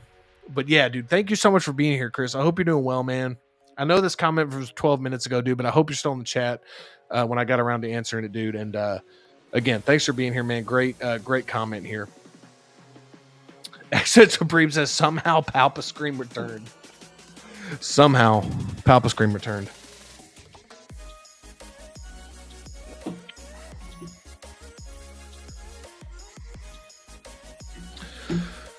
Who else we got here? Phil DeBurn says 90s had some banger horror flicks. Absolutely. The 90s was a great time, Phil DeBurn, because I mean, obviously that's like, I was a kid, so I wasn't watching like all these movies in the 90s. But like late 90s, that's when I started getting into horror. Like I said, me and a few people have talked about it before, like the Goosebumps TV show and stuff when you're like a young kid, kind of that introductory to horror. But not only did you have really good television horror, you had a lot of good anthology horror that year. You had a lot of event films in the 90s, which is like, ABC 3-night events of like some alien invasion movie or some like, horror film, or like they did a lot of that with Stephen King, like with It, or like with other, 2-night event type things. But the cool thing about the 90s was it was just after the 80s, the big 70s and 80s boom of like slasher flicks. And that kind of faded out. And so it was that in-between time between slasher movies and what Scream would bring back the slasher film when Scream came out. But during that time, dude, there was a lot of interesting stuff going on in the 90s because it was kind of finding its footing. Like there really wasn't. It's kind of hard to look back in the 90s and be like, okay, that's the decade of this. Like we can kind of go back decades and be like, when Saw came out, we could be like, okay, that was when like the torture, like type of movies were like real big, because of Saw. You had Saw, Hostel, all this stuff. Found footage when Paranormal Activity and Blair Witch Project came out. When Paranormal Activity especially came out, everybody started doing the found footage again. So you have a ton of found footage stuff. So that was kind of an error for that time, but for the 90s, man, you had a lot of really cool, again, man, television horror in the 90s was really strong, whether it be Tales from the Crypt, like I said, even for when I was a kid, like watching Goosebumps and all that stuff. And you just had a lot of anthology horror too. Not to mention, when Scream came out, late 90s, you had a lot of good horror. You had the new Nightmare came out. So again, a lot of revitalization of, those horror icons as well. So yeah, absolutely had some bangers, man, 100%. And I'm missing out on a ton of them, obviously. I mean, there's so many that we can name, Silence of the Lambs, I believe. What year did that get nominated and everything? What year was that? 91. So yeah. So again, man, when Silence of the Lambs came out, and that like people were like, wait a minute, horror movies getting nominated for like Oscars and stuff and like winning awards and stuff. Like that was a big moment too. And again, I don't remember that as of, because I was super young, early 90s. Like I was, like a real, young kid. But as I got older, I revisited all that stuff. And yeah, dude, hell of a decade for movies in general, but hell of a, great horror movies from that time as well. Matthew says, excited for the new Final Destination movie. 110%, Matthew. And again, I am doing a little self-promotion here, man. But if you want to check out the I really spent a lot of time on it. It's the 25 most anticipated horror movies of 2025, and it's on my channel. It's actually linked in the description below, Matthew. And I would highly recommend you checking that out, man. I do have the Final Destination movie on there. I am super hyped for Final Destination. I love the Final Destination franchise, except for the 3D one. That movie's dog shit. That movie's horrible. But every other movie in the Final Destination franchise has been damn good, in my opinion. So yes, I'm a big fan, and I'm a big, like, hugely excited. I'm big time excited for Final Destination. He said, not to mention, I haven't seen any of the I Know What You Did Last Summer movies. I Know What You Did Last Summer, and again, that's in that video as well. We're supposed to be getting another I Know What You Did Last Summer with Freddie Prinze Jr. and Jennifer Love Hewitt coming back, and even Sarah Michelle Gellar. I Know What You Did Last Summer was a product of Scream was really successful. Let's try to capitalize on that. I Know What You Did Last Summer. It doesn't have the staying power as Scream does for me when I've rewatched it, but it's still a really good slasher flick, I think. But it definitely, I liked it a lot more, on revisits of the movie. I haven't liked it as much. I still am a big fan of the movie, but I used to love the movie. And as I've watched them like over the years, like anytime I watch Scream, like Scream just still holds up so well. I think it's like the dialogue and the script and just it's just a really well written movie. And I just think it's the kills are a little bit better. Like I said, I know what you did last summer just doesn't have the best kills, man. It just doesn't have the best kills. The whole sequence with Sarah Michelle Gellar is phenomenal. And a lot of that movie is really good, but there's a lot of parts of that movie where it kind of dips and kind of slogs through. Again, it's still a fan of it, but it's one that I don't watch as much on replay. Again, I still know what you did last summer. Just to watch the Jack Black scenes in that is worth it, X-Men Supreme says, honestly, Scream and Scary Movie already happened for me. I haven't even considered watching the more recent Scream movies, but I might watch this one. Yeah, dude, I'm telling you, man, the more recent Scream movies, X-Men, are pretty good. Like I said, I thought Scream 5 was pretty good. There's a few decisions that were made in that movie that I hated that really, kind of messed up my enjoyment of it. But Scream 6, man, I didn't think I was like, man, I don't know what they're going to do with this one, And Scream 6 was really damn good. Like I say, even Scream 4, man, I thought was really, again, I don't think they've made a bad Scream movie yet. So there's a small part of me that's like, they're kind of due to make a bad one. And then there's another part of me that says like, no, they can keep the momentum going, Matthew says we need more Silent Hill movies. Now that's a movie, man, when you rewatch it, you're like, damn, dude, I forgot about this one. Like I remember seeing that one in theaters. And again, that one kind of came out during that Saw time that I was talking about, like when Saw had come out and like we had all those movies. Man, Silent Hill, man. I mean, if you've played the games, you know that nothing can top the atmosphere of those games because when you're playing the game, it's like you're more like, especially when you're a kid and you got like the lights off, you're playing the Silent Hill game, dude. It's like just crazy. But the movie did a really good job of translating that, in my opinion. Like, I don't think it's a great movie, but I think it's effective. You know what I mean? Matthew Spar says, The Strangers remake from last year was disappointing. Copy and paste the original, but not in the good way. And that's the thing. That's what happens. Like, The Strangers, I mean, let's be real honest about something. I thought The Strangers was an effective horror movie. It's not one that I really like to revisit a lot, but I thought it was a good, effective horror movie. And I thought the killers were like the masks and the whole thing. You never saw who they were type of thing. You didn't really know why they were doing what they were doing. I thought that was really effective, and I thought that was a strong movie. But to me, and that's the cool thing about horror, but also can be like to its detriment at times, is like that movie really never needed a sequel. Like that's a standalone horror film, but since it was really successful, and since horror movie, they can make them unless they attach big name actors to it. They can usually make them for like low budget costs, and where they can pretty much make back their budget in the opening weekend, and so it's become like a franchise now. And I know they got like a 3-parter coming out, but I've heard a lot of people are disappointed in this last one that came out. Like, I think it was like chapter 1 or something. I know a lot of people were not a fan of that one. So we'll see if we get the other 2. I'm sure they will, because I think they've already filmed them. But yeah, John Goodman. Yeah, John Goodman. Did I say his name wrong? If I said his name wrong, I apologize. But yeah, John Goodman was absolutely phenomenal in that. And if I messed up his name, no disrespect to the great John Goodman, just a phenomenal actor. Phil DeBurn says, I wonder if they're still rebooting I Know What You Did Last Summer. As far as I know, the last bit of news I heard, they absolutely are, and it's supposed to come out this year. It's supposed to come out around 4th of July again, because that's when the first one took place. So I'm assuming they're trying to like capitalize on that again. So we'll see what happens. Brad Cormack in the building saying, hey, Justin, just stopping by. I will need to catch the replay. Have a great night. No problem, Brad. Hope you're doing well, man. Thank you for being here. And I really appreciate you catching the replay, man. Matthew Spar says, I got you, bro. 10 Cloverfield is my favorite out of the 3 movies. Yeah, 10 Cloverfield Lane is a very good movie. We got Matthew Martinez in the building saying, what's up? What is up, Matthew Martinez, dude? If I'm wrong, I apologize, but I think this is the first time I've seen you in the chat on the show, dude, or in any of my live streams. Matthew, really appreciate you being here, man. I know this was like, almost 10 minutes ago. Hope you're still in the chat, dude. Really appreciate you stopping by and for this great comment, dude.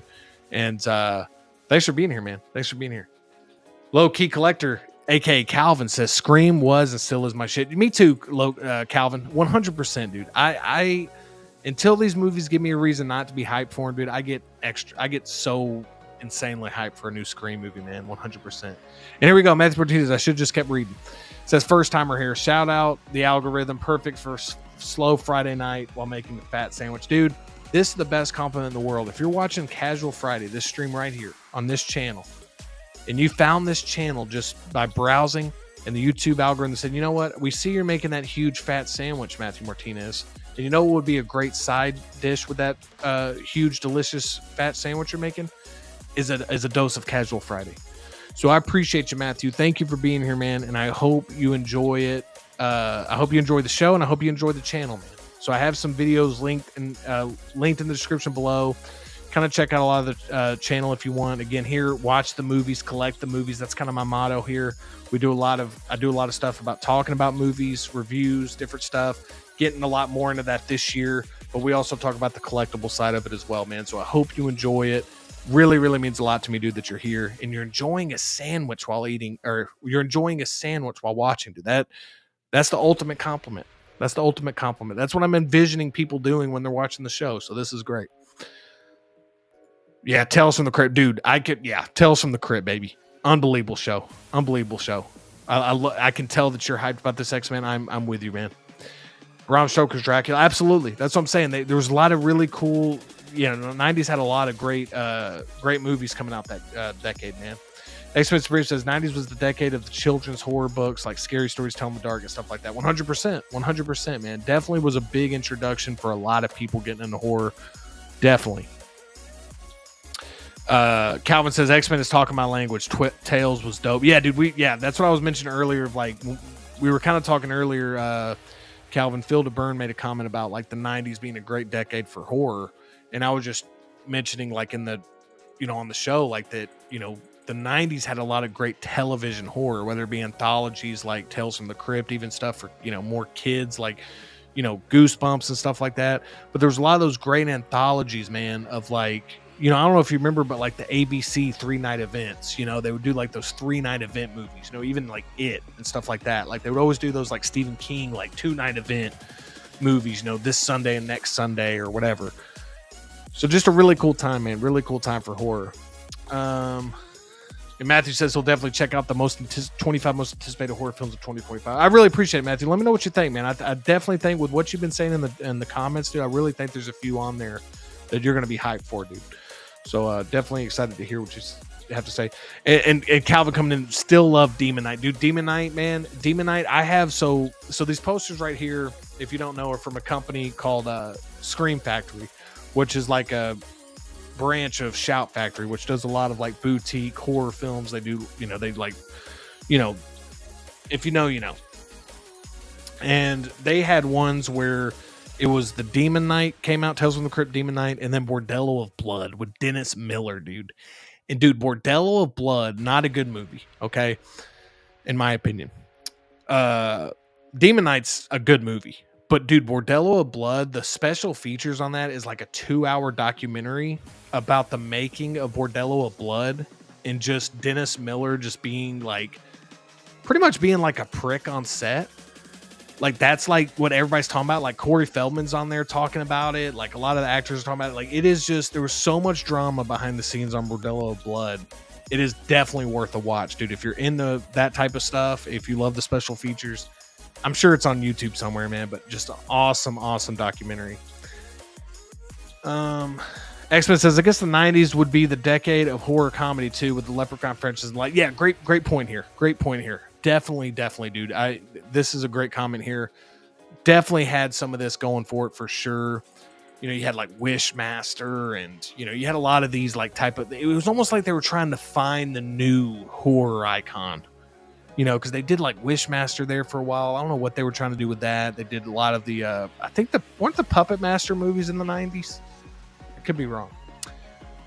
We got Moose in the house, 12-inch Moose Dream. He says, hello, community of collectors, Artisan Sparrow to arrive next week. Hell yeah, dude. I'm really hyped for you to be getting that one, man. Everybody saying welcome to Matthew Martinez. Yeah, man, Matthew Martinez, welcome, dude. Really happy that you're here. Hopefully you're still here, man. And if not, if you're watching on the replay, dude, thank you for commenting. Mitchell Lawrence in the building saying, what's happening? What's up, Mitchell? Hope you're doing well, man. Hope you're having a great Friday. Thanks for being here for episode 19, man.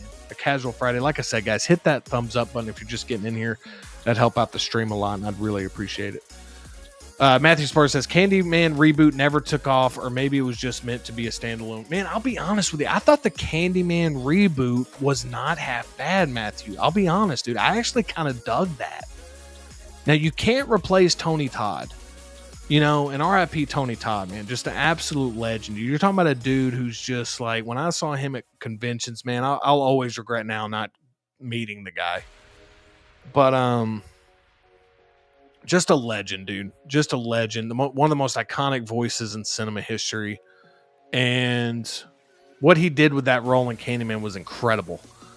And you can't replace that. But I thought the new Candyman reboot did a good job trying to like expand the lore of that a little bit. And I like how they took like an art direction to it. It was like, you know, a struggling artist, you know, type of thing. I actually liked the, you know, I didn't love it, but I thought it was pretty good actually. But yeah, that's a franchise that really, like, you know, he made that more than it was. Like, you know, the first one was really good. And just Tony Todd's just performance and presence in those movies, like, elevated those movies for sure. So we got Joe Moore in the building. He says, "What's up? Watching Karate Kid with my son and just seeing if you were on." Joe, really appreciate this, man. If I am able to be on any screen when a classic like Karate Kid is on, I've won. Like, I've done my job. Because that's an absolute classic film. Joe, really appreciate you, man. I always appreciate when you take the time to comment, dude. Really appreciate you being here, man. Hope you're doing well and hope you're enjoying Karate Kid on this Friday evening. Matthew says, "Dang, thanks for the warm welcome, everybody." Y'all remember that movie, The Faculty? Yeah, dude, I remember The Faculty. I love The Faculty. I love The Faculty, Matthew. Like, I love The Faculty. And I don't want to keep saying the same thing over and over again, but I really want you to understand this about me. I love The Faculty. So, yes. And yeah, dude, warm welcome all the time in the chat, dude. Matthew, I can guarantee you, man, on the channel, we always have a great vibe in the chat, dude, when we do the live streams. And I appreciate all of you guys being welcome to Matthew, man. That means the world to me. And Matthew, for real, man, welcome. And I hope you stick around, dude. I hope you enjoy the channel and enjoy the content on the channel, man. I really do. We got Striker47 in the building. What is up, Striker? Hope you're doing well, dude. He says, "Good evening. We may not have a lot of releases and reveals, but we can take this time to pay off what we have and deal with waitlist conversion. I got Cobb Vant today for my waitlist." Dude, that's amazing, man. That's a great point. Right now is a great time to just pay off what you have.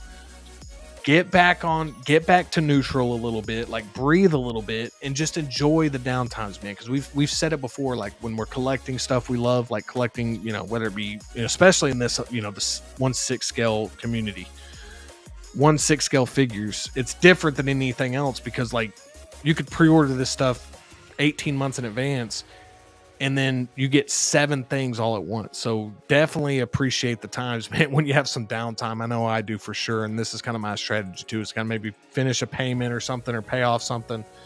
Yeah, 100%, man. Who else do we got here?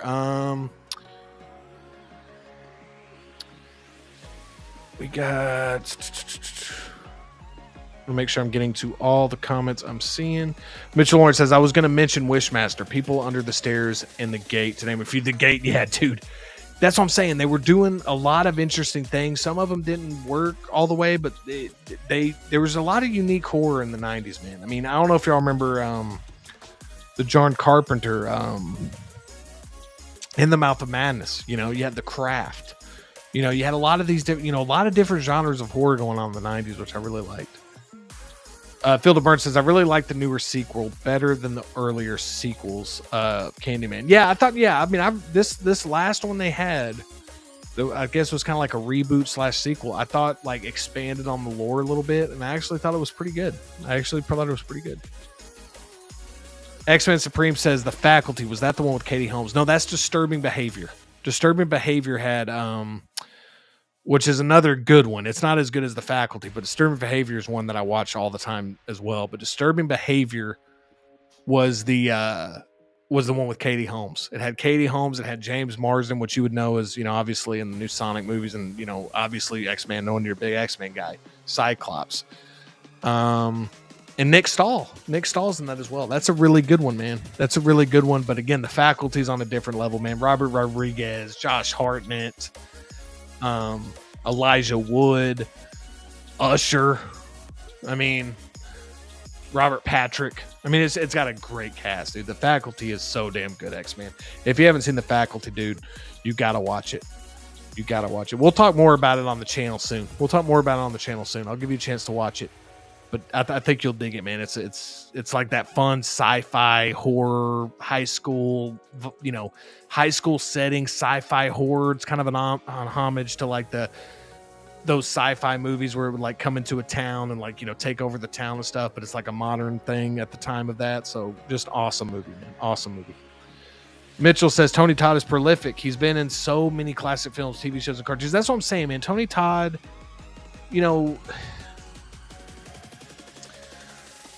just a bummer, man. I just hate it, that like I didn't, I just should have met the guy at least once. I've been at a lot of conventions where he was there. His line was always, it was long, but it was like ones that if I could have waited in. But just grateful that he gave us so many, and again, this is just his work life, not to mention the people that knew him personally, how tough that's got to be. But just all we know him from is like the work he's put out there. And, a lot of the work he's put out there, man, has been enjoyed by a lot of people. So just a huge loss, man. Tony Todd says what Tony Todd did with his contract was even more impressive. For Candyman, he had the studio agree to pay him $1,000 per bee sting. 25 stings later, 25 out of the agreed. Dude, that is an incredible story, dude. I did not know this, Calvin.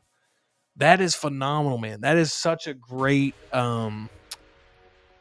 I really appreciate you sharing this, dude. That is awesome. I did not know that. That is so cool, man. This is a great story. Just a great story.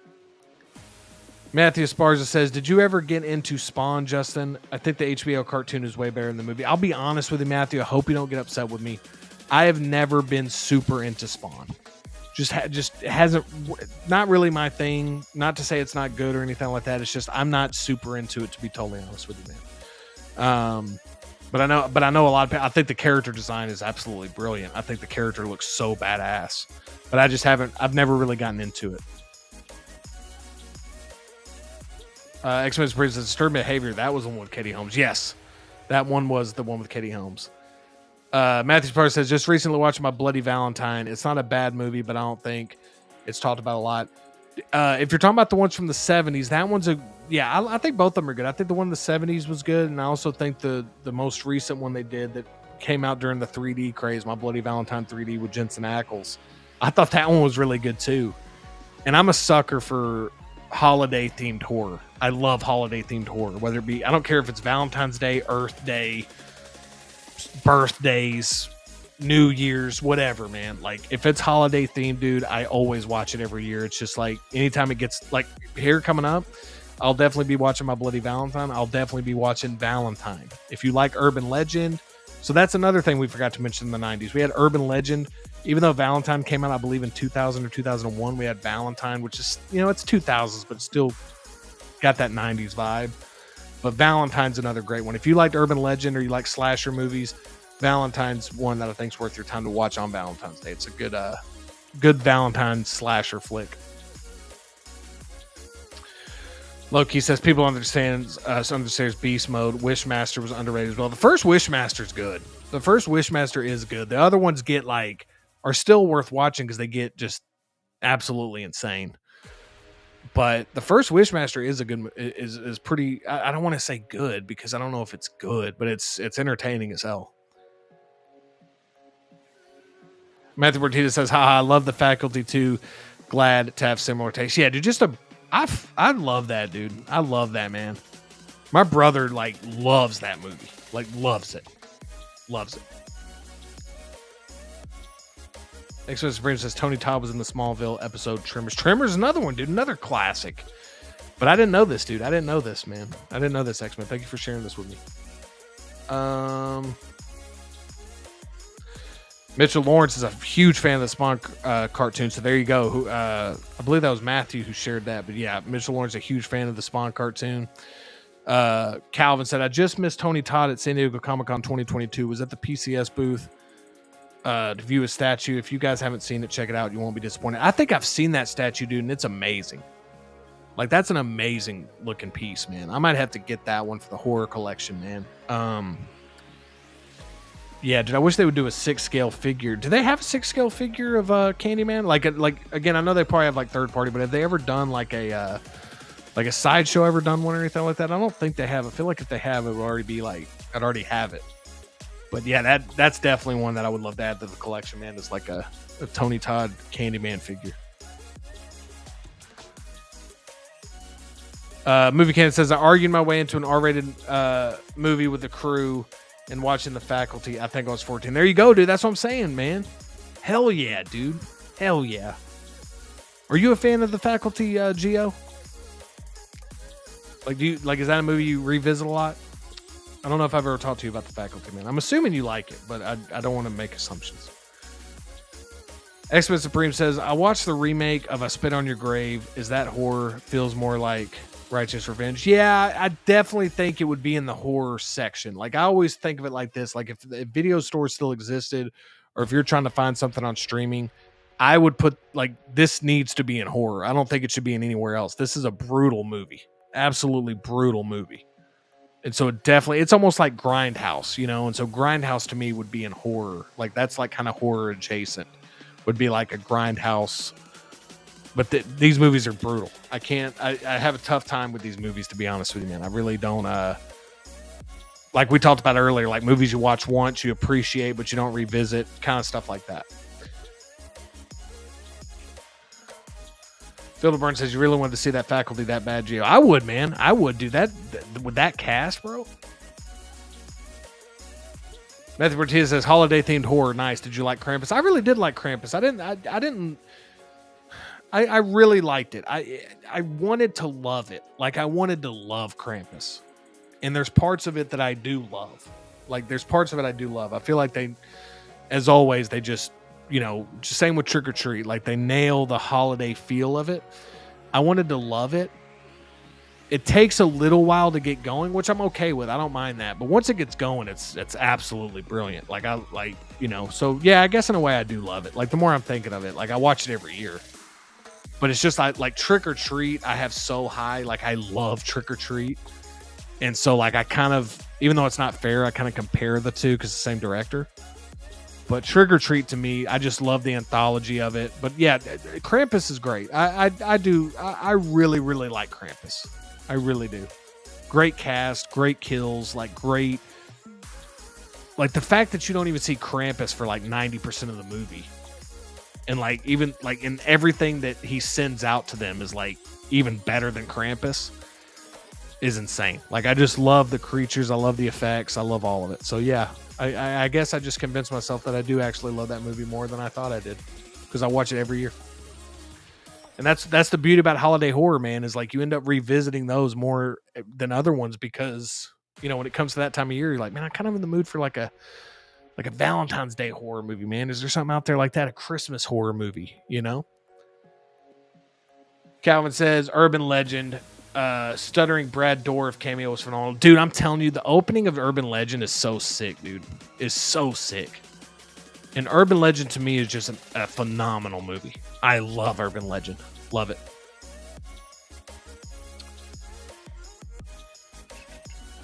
Matthew Sparks says, crazy they're pumping out more Saw movies, but no Nightmare on Elm Street or Friday the 13th. A lot of it is licensing issues, Matthew.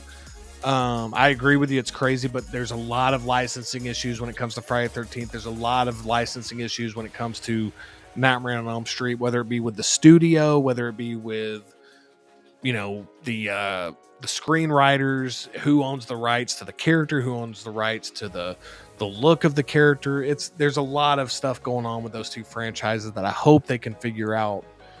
There for a while, they were going to do like a Friday the 13th series, but they couldn't use Friday the 13th in the title, and they couldn't technically use the hockey mask Jason because of all these rights issues and stuff. So they're going to call it like Crystal Lake. And it was going to be like an origin story. And I think that fell through. And then, so I don't know. We need more of them. I mean, I would love to see more, but that's why I always say we need to see the new age of like horror icons, man. We need a new batch. We can still love the originals and just continue to love those, but we need some newer ones, man, just so that way we don't always depend on, like, you know, like we talked about with these two franchises, just getting hung up on, like, you know, not Well, I guess copyright, yeah, like licensing issues and all that stuff.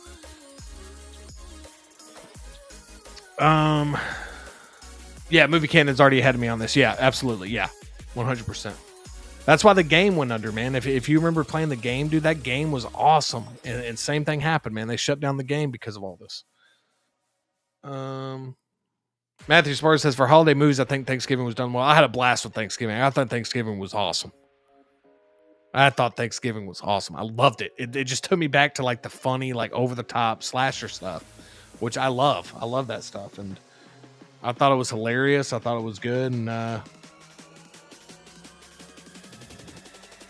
with you. I really like Thanksgiving. Expert Sabrina says, Krampus was entertaining, but I was mad as hell on behalf of all the characters in that film who got done dirty.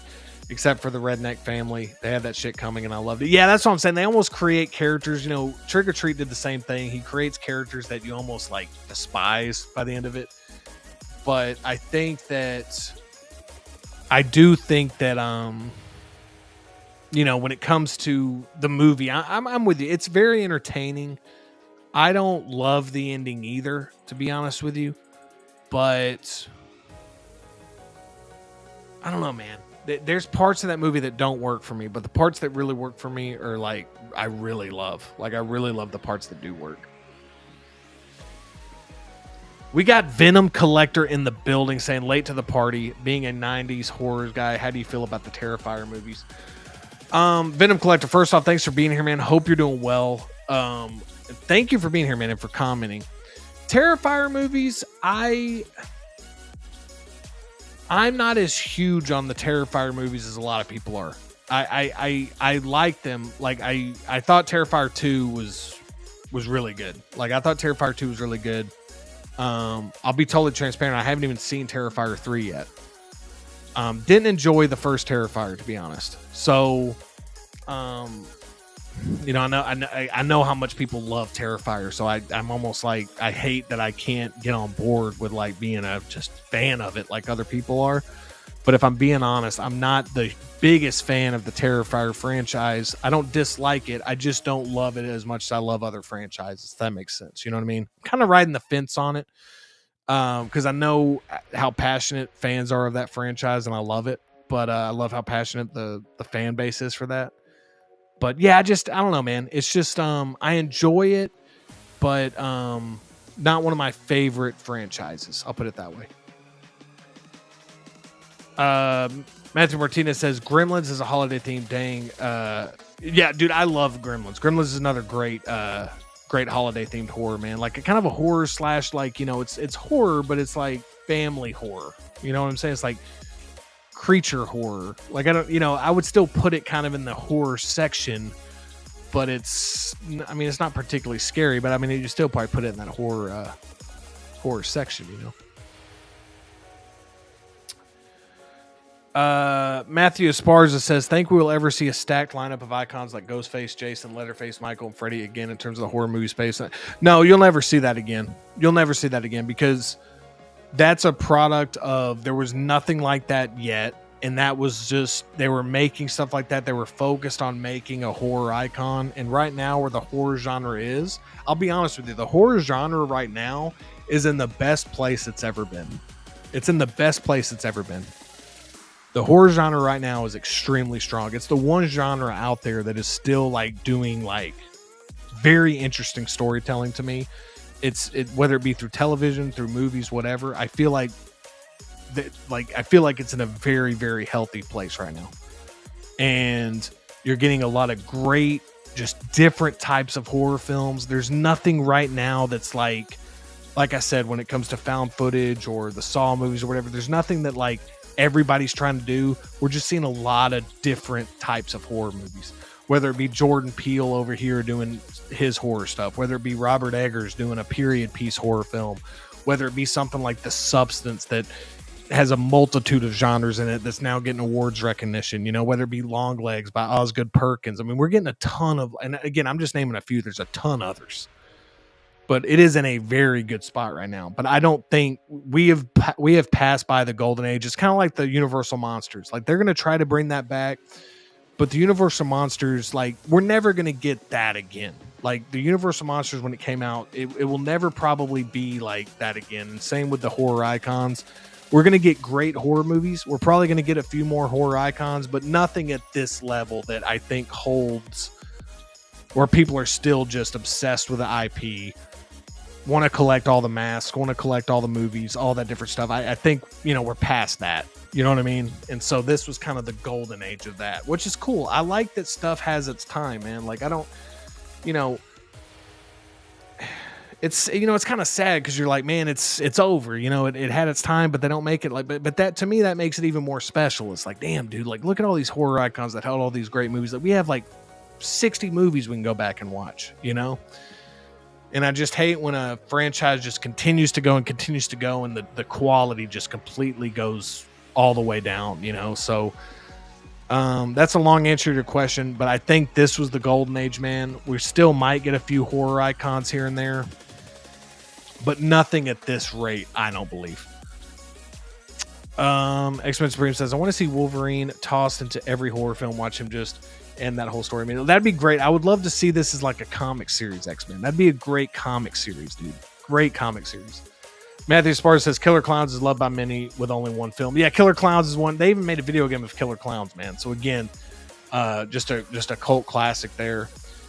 Venom Collector says, I would say Art the Clown is new age icon. What you said, we need more. 100% he's new age icon. Yeah, 100%. Absolutely agree with you.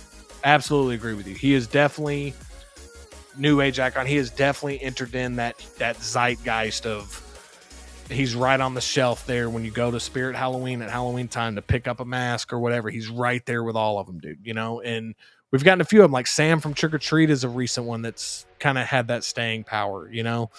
It's going to be tough to ever top just not only the box office, but just when Michael Myers, Leatherface, you know, Freddy, Jason, you know, Chucky, you know, all these icons, you know, they're in the span of like 10 years together. That's just crazy to me. Or 10 to 15 years, you know. But I totally agree with you.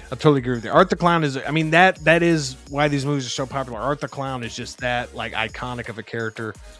And yeah, man, I mean, those movies are just doing so well, man, and people are just loving them. What else we got here?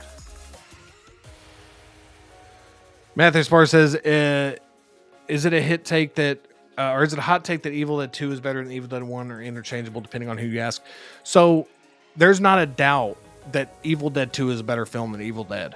Like, it's just a better, more polished looking film. What's interesting about this is it all had to do with like the rights. So like when the Evil Dead got made, they, you know, Sam Raimi didn't really have the rights to, it was this whole rights thing. So he basically just remade the movie with Evil Dead 2 because he got a bigger budget. So he basically just remade Evil Dead with Evil Dead 2. So it's a better movie. The reason Evil Dead is like so beloved is because it's like a student film on steroids. It's like, it's a movie that almost felt like you could go make it in your backyard. Like it just had that, like it had that just power to it that like what made it so charming, you know? And then of course Army of Darkness, which took it a completely different thing. But yeah, Evil Dead franchise is awesome, man. But yeah, in my opinion, I just think Evil Dead 2 is like, you know, Evil Dead 2 is Evil Dead. It's inherently a better movie because Sam Raimi designed it to just be Evil Dead 1. Like Evil Dead 2 and 1, yeah, you're totally right. They're interchangeable. You know what I mean? Matthew says, it's my opinion, I would say Art is the only definitive, more modern icon. Yeah, I mean, he is definitely, what's crazy is he is definitely in a short period of time has entered that conversation like with ease. Like it's amazing like how he's entered the conversation. He's there, you know? Mitchell Lawrence says the holy trinity of horror: Peter Cushing, Christopher Lee, and Vincent Price. The big four of horror: Freddy Krueger, Jason Voorhees, Michael Myers, and Pinhead. Yeah, I mean, Pinhead's another one. Like I said, I mean, that's how many great icons there were during that time, you know, 80s, 90s, whatever. You know, you almost forget about some of these, you know. But yeah, dude, the trinity, you know, Peter Cushing, Christopher Lee, you know, I mean, Vincent Price. Dude, I mean, again, man, just so many great eras of horror. And And so that's what I'm saying. Like right now, I just think it's in a great place in 2025 because there's so many great stories being told within the genre where I just feel like you're getting so much with horror right now. You're just getting everything.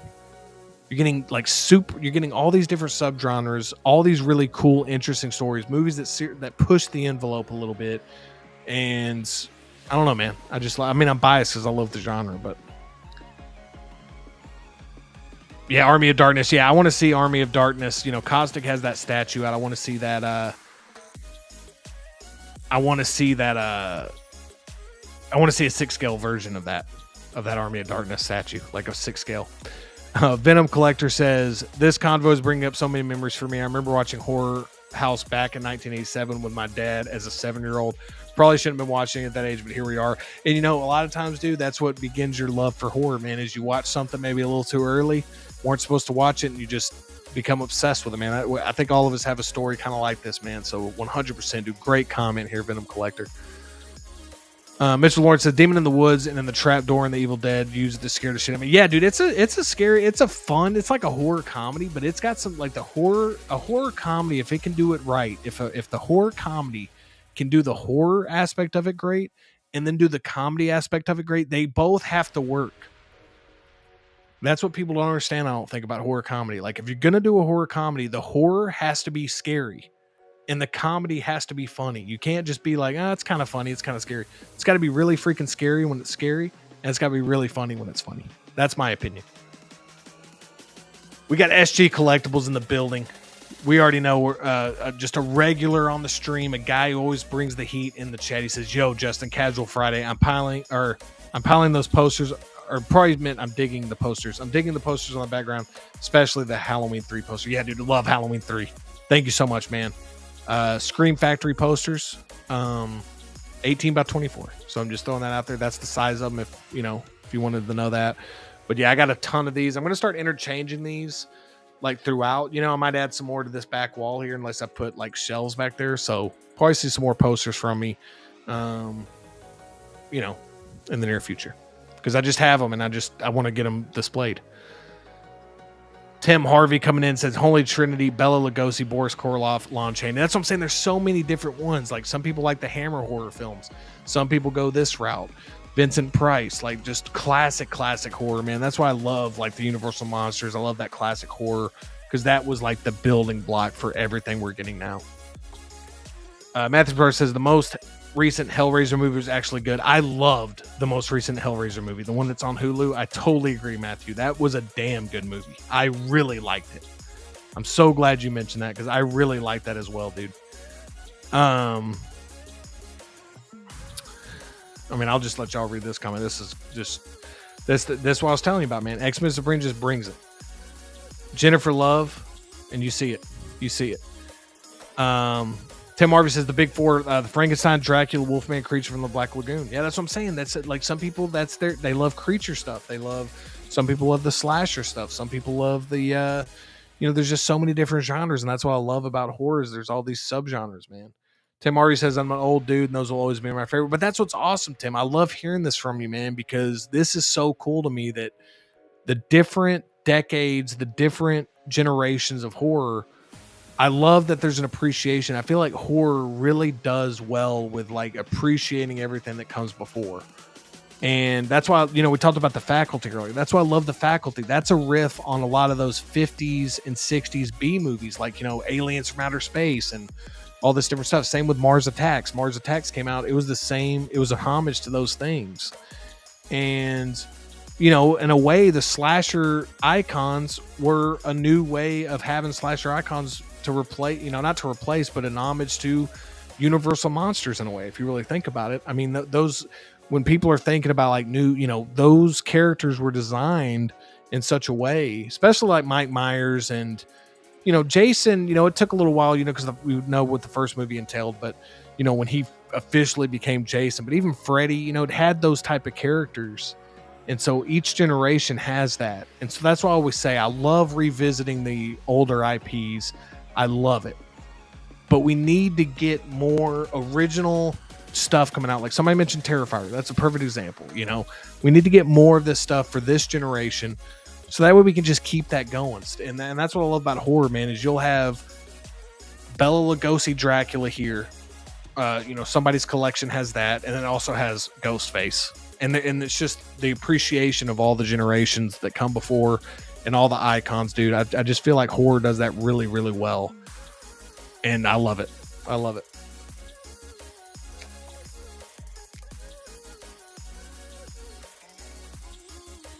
Matthew Martinez wants neon lights in the background. This might happen, Matthew. This might happen, dude. This might happen. American Werewolf in London, absolutely, dude. Absolutely. Still the best transformation scene in movie history. I don't think that's up for debate, right? I mean, that's a true horror comedy. That's a true horror comedy, in my opinion. The horror works extremely well, and the comedy works extremely well. This is a perfect horror comedy right here. Yeah, Silver Bullet, Ginger Snaps, Ginger Snaps a great movie. Silver Bullet is a great movie. Two different types of movies, but two great, effective movies, man.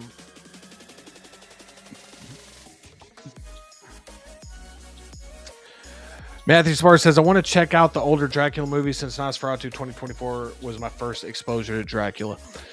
Yeah, just know this, Matthew. Go in with that knowledge of just knowing that what time period it's from, just knowing that, some of it is almost like silent film-esque type of stuff. Just kind of know that going in, because the pacing and all that stuff for movies back then, like, it's so different. So just kind of know that, because if not, I feel like you'll be disappointed kind of. But when you kind of know that was the origin and you can kind of trace that back to it, like I said, a lot of people in the comments, Bela Lugosi Dracula, Christopher Lee Dracula from the Hammer horror films. So you had Hammer horror over here, where you had Peter Cushing, Christopher Lee. Then you had over here, you had the Universal Monster stuff. You had the beginning origins of that. You had the Bela Lugosi Dracula. So there's a lot of good stuff to go back on, man. If you're into books, dude, there's a lot of good literature out there for Dracula as well. Like a lot of good stuff, Dracula stories. So yeah, man. Yeah, man. That's exciting, dude. And that's cool. That's a perfect example. Nosferatu 2024 is getting somebody today to want to go revisit some of the older Dracula films. And that's what I was talking about with horror, is that they do a great job of kind of continuing that, Builder Burns says, I have appreciation for the Italian Gallo movies, inspiration for slasher movies of the 80s and 90s. Absolutely, dude. Absolutely. Deep Red, dude. We can go on and on, man. I saw Dario Argento, Suspiria. I saw Dario Argento at a convention, man. He was just out having a cigarette with people, man. He was just and that's what was so cool about some of these conventions, man. You just bump shoulders with some of these just iconic horror filmmakers, man. So, but yeah, that's just to name one. Argento's just one, but a ton of those Giallo movies, man. There's just so many to choose from, and yeah, that definitely had a lot of inspiration, man. That definitely is something that I think more people, once they discover it, they're like, man, this shit's pretty good. They just don't think of it, because sometimes the titles are super long and you really don't know what the hell the movie's about based on the title. But sometimes you just got to pop it in, man. Pop it in the old DVD player if you still got one. Or, let's just be honest, just stream it. But yeah, man.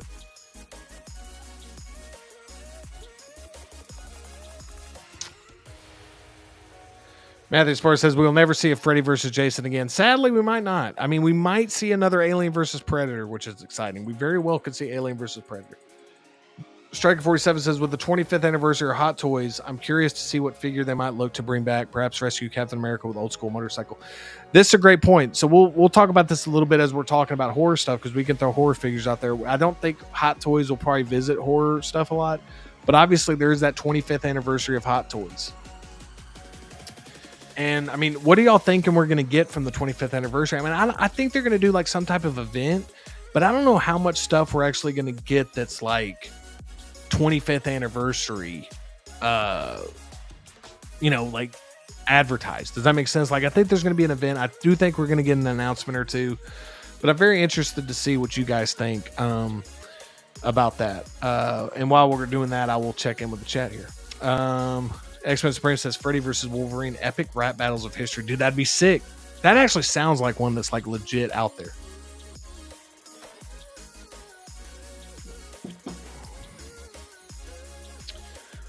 Matthew says, yeah, I agree with you. Creators got to pave a new way for horror and not bank of old successes to an extent, as we always have a soft spot for that word. Yeah, exactly. That's what I'm saying.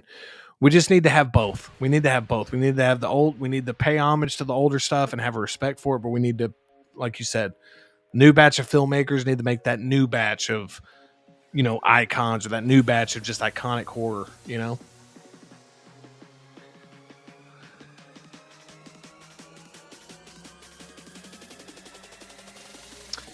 Matthew says, super random, but why were there so many Amityville movies? Which one's even worth watching? I mean, I'm not a huge fan of the Amityville franchise. I guess the first one's the one that I would say is worth watching. I'm not even a huge fan of that one.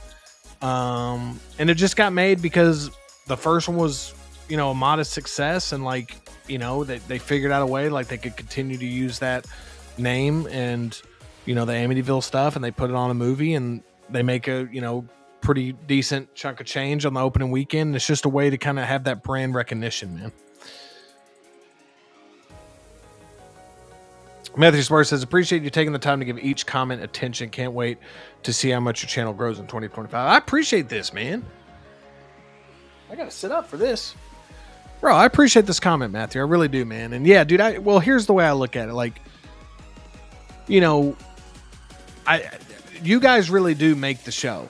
And I've told y'all that, for Casual Friday, you guys make it, you guys are always giving me great stuff to go off of in the chat. So you guys are really I feel like we're all having a conversation together. And so without you guys, man, the show wouldn't even be possible. And I know that's what people say. That's what a quarterback says after they win the Super Bowl, or they go to the Super Bowl. They're we couldn't do it without the people in the stands cheering us on, but I really do look at it like that. And I'm going to try my best to always take as much time with the comments as possible. If we have, and you talked about the channel growth in 2025. I hope that too. I hope that it happens, but if it doesn't, we'll see. We'll roll with it no matter what happens. I'm hoping that it does. And if it does, I'll still always try my best. I mean, it'll be a great problem to have if we have so many in the chat one day that it's truly impossible to get to every comment, but I'll try my best, And so right now, I just love that we have the dialogue. We have this great open dialogue, man. I feel like we're all just hanging out, talking. And that was kind of the goal for the show when I did Casual Friday, was just hanging out with your friends on Friday night, just talking about stuff you love. For me, it's movies is just the thing that I could talk about for literally weeks on end without a break. And I could talk about it constantly. And collectibles is something that I can as well. I've always collected, but it's always been because I've collected stuff from my favorite films, from my favorite movies, from my favorite TV shows. And so yeah, man, I appreciate this comment. I really try my best to get to every comment, and I try to really get engaged to the comment. Because the way I look at it, you guys are spending your time here with me. You could be doing other things. There's a ton of other great shows out there. There's a ton of other great entertainment options out there. We have so much entertainment at our fingertips. So for you guys, we got 21 in the chat still. For you guys to be here on a Friday night with me means the world. And so, I appreciate this, Matthew. I really do, man. And I appreciate the comment. And we'll see what happens in 2025, man. I'm going to continue to put out videos, continue to work hard on it. And we'll see, man. But I'll be honest with you, if we get some good growth this year, that's going to be amazing. But if we don't, that's okay too. As long as I'm enjoying it, as long as the people that are subscribed and are watching are getting value out of the channel, whether that be entertainment or whatever, then I'm happy. But obviously, we all know, it's you want more people. You want to have a successful show. If you're putting in the work, you're putting in the hours. You want people to see the stuff you're working on and putting hours into. That's why I'll self-promote a little bit. Hey, maybe check out this video. So that's that to me is the stuff I self-promote is check out this video I worked on. Because, sometimes these videos do take a while. And, sometimes the video is just not good and maybe people don't enjoy it. But sometimes, maybe they never see it because of, it's just not on their feed or whatever. So, again, man, I wanted to take time with this comment because this really means a lot to me. I appreciate this, Matthew, and thank you for always bringing in great comments into the show, man. I really do appreciate it.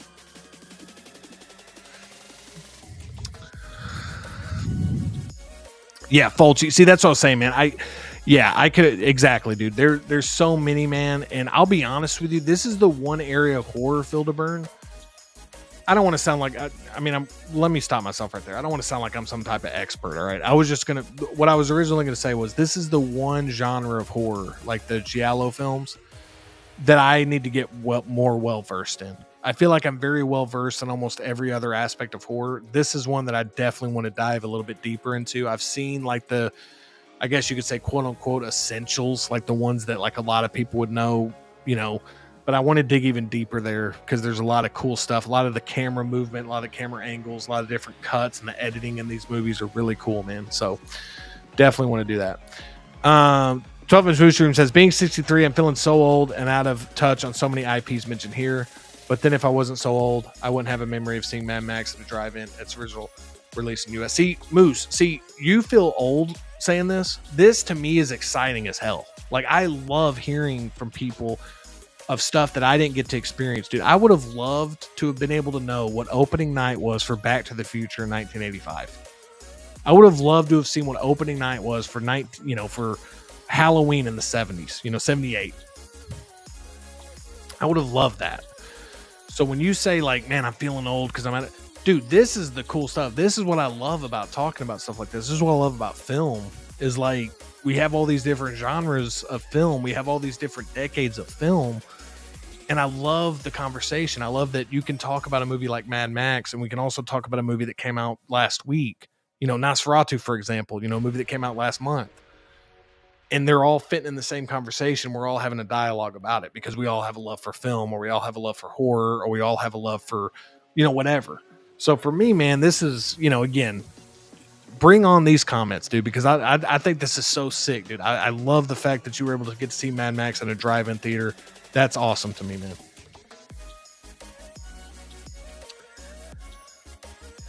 Matthew Swartz says maybe more 2.0s of the early stuff for 25th. They got to cash in on that Aliens and Predator hype. New Ripley. I definitely think there's more of this coming in 2025. Matthew, 100% agree. Mitchell says you can't mention horror without mentioning Hammer horror. Fun fact: the name Hammer was named after Hammersmith in my London borough. Yeah, exactly. I mean, look, whether Hammer horror is your favorite or maybe this is your favorite, like, there's no doubt about it that's. Hammer horror had a huge impact on a lot of people and was like a lot of people's like welcoming into the characters of Dracula, Anna Van Helsing and whatever. So, I mean, they did a lot of those movies, man. And it was just cool seeing those studios kind of doing those movies, man. It was just really cool to see those studios do that. Tim Harvey says, I do hope Cosmic Plastic continues their Hammer horror line. I knew that Christopher Lee Dracula and would love Curse of the Werewolf. 100%, dude. I love how they're kind of doing those different IPs from that time period as well. Hammer horror, all that stuff. I love that, dude. So I hope they continue that as well. X-Men Supreme says, all right, guys, I got to pick up on the replay early morning tomorrow. Good night, everybody. Keep those levels optimal, Justin. Really appreciate it, X-Men. Thank you so much, man. Definitely check out the rest of the replay if you feel like it tomorrow. But truly, man, really appreciate you bringing the energy in the chat tonight and being here, dude. Really means the world to me. So hope you're doing well, man. And thank you. And you were keeping the levels optimal tonight, man. You were. And I'll try my best to continue them until the end of our show here. We'll probably go for about another 45 minutes. I think we're going to try to get to 3 hours tonight. So if you're with me, we got 22 in the chat. We're 2 hours and about 18 minutes in. We're probably going to go 3 hours tonight just because we got a few more things to talk about. So in the last part of the stream, I could talk about this stuff with you all the time, you guys. And if you haven't noticed, if you've been following the channel, you've been seeing a lot of different content on the channel, a lot of different movie reviews, most anticipated horror movies.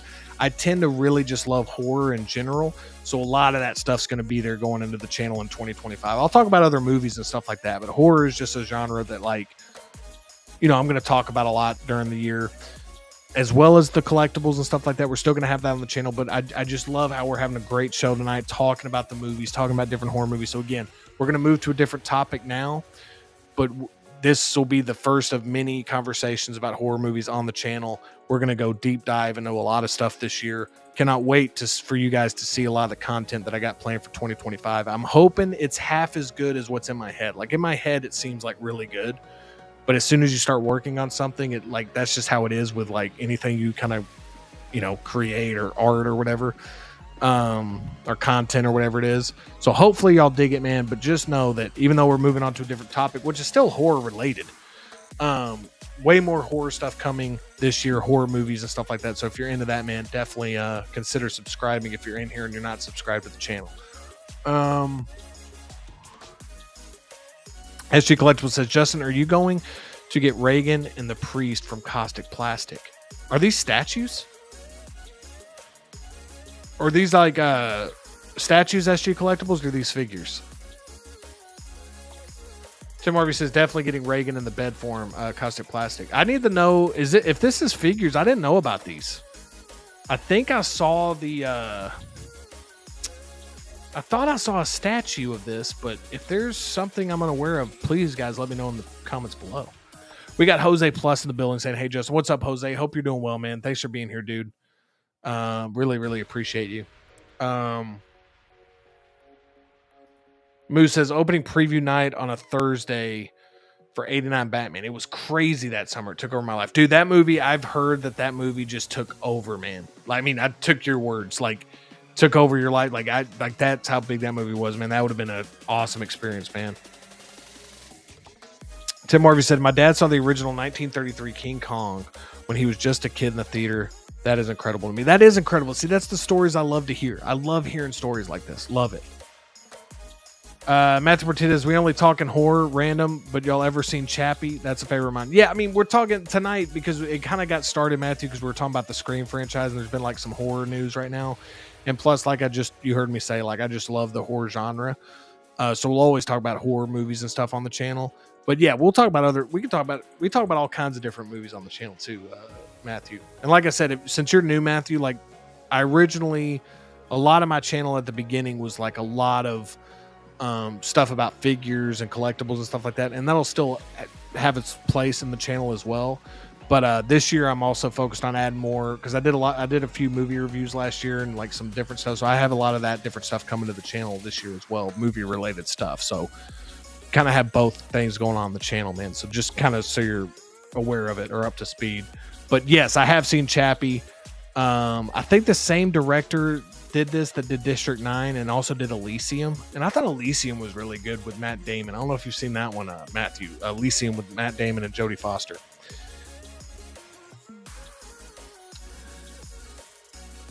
Matthew Spurs says, two different movies, but did you like Malignant and Sinister? I really did. I liked Malignant and I loved Sinister. Like, I love Sinister. I think Sinister is one of the best horror movies that's come out shit. That movie's like 11 years old now. It's such a strong horror movie. Like, I love that movie. I think it's so well done. Matthew Sparks says, I think enjoying horror and 6-scale figures is the perfect combination since I'm in the same boat. Yeah, exactly, man. I appreciate that. Yeah.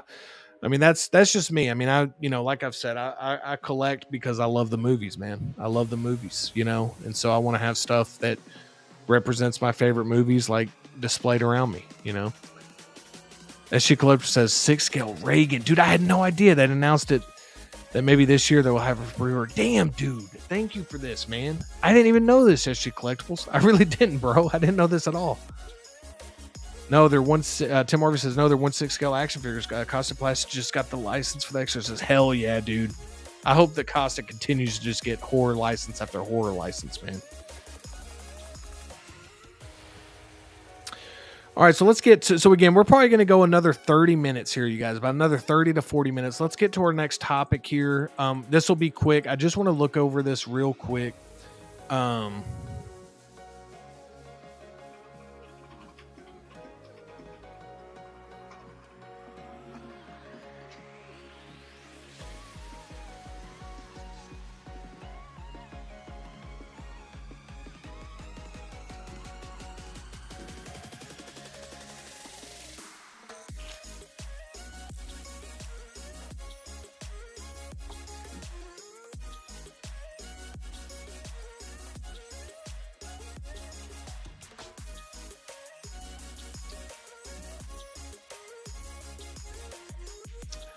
All right, so I want to talk about this, man. So we're, like I said, we've been talking about horror tonight, which honestly, I mean, I just feel like we could talk about horror every night, man. But I wanted to look over this because this is the Frankenstein first look. Oscar Isaac is Guillermo del Toro's Mad Scientist as Netflix confirms November release. So here's the good and the bad news. The bad news is if you're a movie theater purist, like I think of myself as, like I want to go see these movies in the theater. The bad news is this seems like it's a Netflix movie, but here's the good news. I believe, knowing Guillermo del Toro and what he feels about theaters, I believe this will have like a Knives Out effect where this will be offered in theaters probably for a couple weeks before it goes straight to Netflix. So again, November release, we're finally getting this. I've been waiting to see when we're going to get a release date for Guillermo del Toro's Frankenstein movie. I'm super hyped for this. Guillermo del Toro is hit or miss for me, I'll be honest. Like some of his movies I really enjoy, some of his movies just don't hit the mark for me, but I always enjoy watching stuff he's done or he's attached to because he just does interesting stuff. And speaking of shows, man, if you haven't seen Guillermo del Toro's Cabinet of Curiosities on Netflix, I don't want to say highly recommend it. I recommend it. Some of the episodes are better than others. It's an anthology. It's actually a pretty solid anthology if you're into that. A lot of different creature feature type things, but also some different elements of horror. And I don't know. I enjoyed it. If you like anthology stuff. But so here we go. We have Oscar Isaac. This is our first image here. I'm just looking forward to another period piece, man. I'm liking how this is coming back. Like the Nosferatu, Frankenstein. We're getting a lot of these period piece horror films coming in, almost this gothic horror vibe, which I'm really kind of digging a lot. And it kind of says, the new photo shows Oscar Isaac, who portrays the titular mad scientist, holding a mysterious vial in a pre-recorded message during the streamer's next on Netflix event on Wednesday. Writer and director Del Toro introduced a selection of footage while showing off a Frankenstein room in his infamous LA bleak house. And here's a direct quote right here. It says, "The film has been on my mind since I was a child. For 50 years, I've been trying to make it for 20 to 25 years. In fact, some people may even think I'm a little bit obsessed with Frankenstein." He said, earning laughs as he gestured to the hundreds of themed figurines. See, look at that, dude. Guillermo del Toro, man. Look at this. A collector as well. That's what I'm talking about, man. You watch the movies, you collect the movies, just like Guillermo del Toro, and he makes the movies too. And they probably would be right. You see, over the decade, the character has fused with my soul in a way that has become an autobiography. If it doesn't get more personal than this, I hope you enjoy this small look at Frankenstein. And then I think, was there anything else that happened? The footage assembled by the Pan's Labyrinth director himself saw Isaac's Victor Frankenstein facing off with Mia Goth, just another great casting choice, as a seemingly well-to-do aristocrat. It also provided a brief glimpse at Jacob Elordi. If you don't know who that is, obviously from Euphoria, and has been in some other movies and stuff, really just, crushing it as well. Another great casting choice. As Frankenstein's monster, towering over Isaac's bed with long black hair, stitched up gray skin, and a glint of red in his eyes. So that's really interesting. He's got the gray skin, which has always been a thing about the past Frankenstein movies, is like that was initially what the actual Frankenstein monster was colored. And then the color grading on when they made the film from black and white to color version, it took on like a green approach. So there's a whole thing about that if you want to learn more about that. I kind of learned that not too recently. I mean, I had a lot of people in my comments on my Frankenstein video kind of tell me that. And it was just really interesting to kind of do my research and kind of see all that stuff. So that was a really cool thing. So I thought that was really interesting. Just look at this cast, man. Christoph Waltz, Lars Mikkelsen here, man. I'm not saying this name because I'm going to mess it up, but Felix, David Bradley. I mean, you just got Charles Dance's in this, bro. Damn. Frankenstein continues Netflix's partnership with Del Toro, including the Academy Award-winning Pinocchio, the anthology series Cabinets of Curiosities, and the animated films Troll Hunters, Rise of Titans, and Troll Hunters, Tales of Arcadia.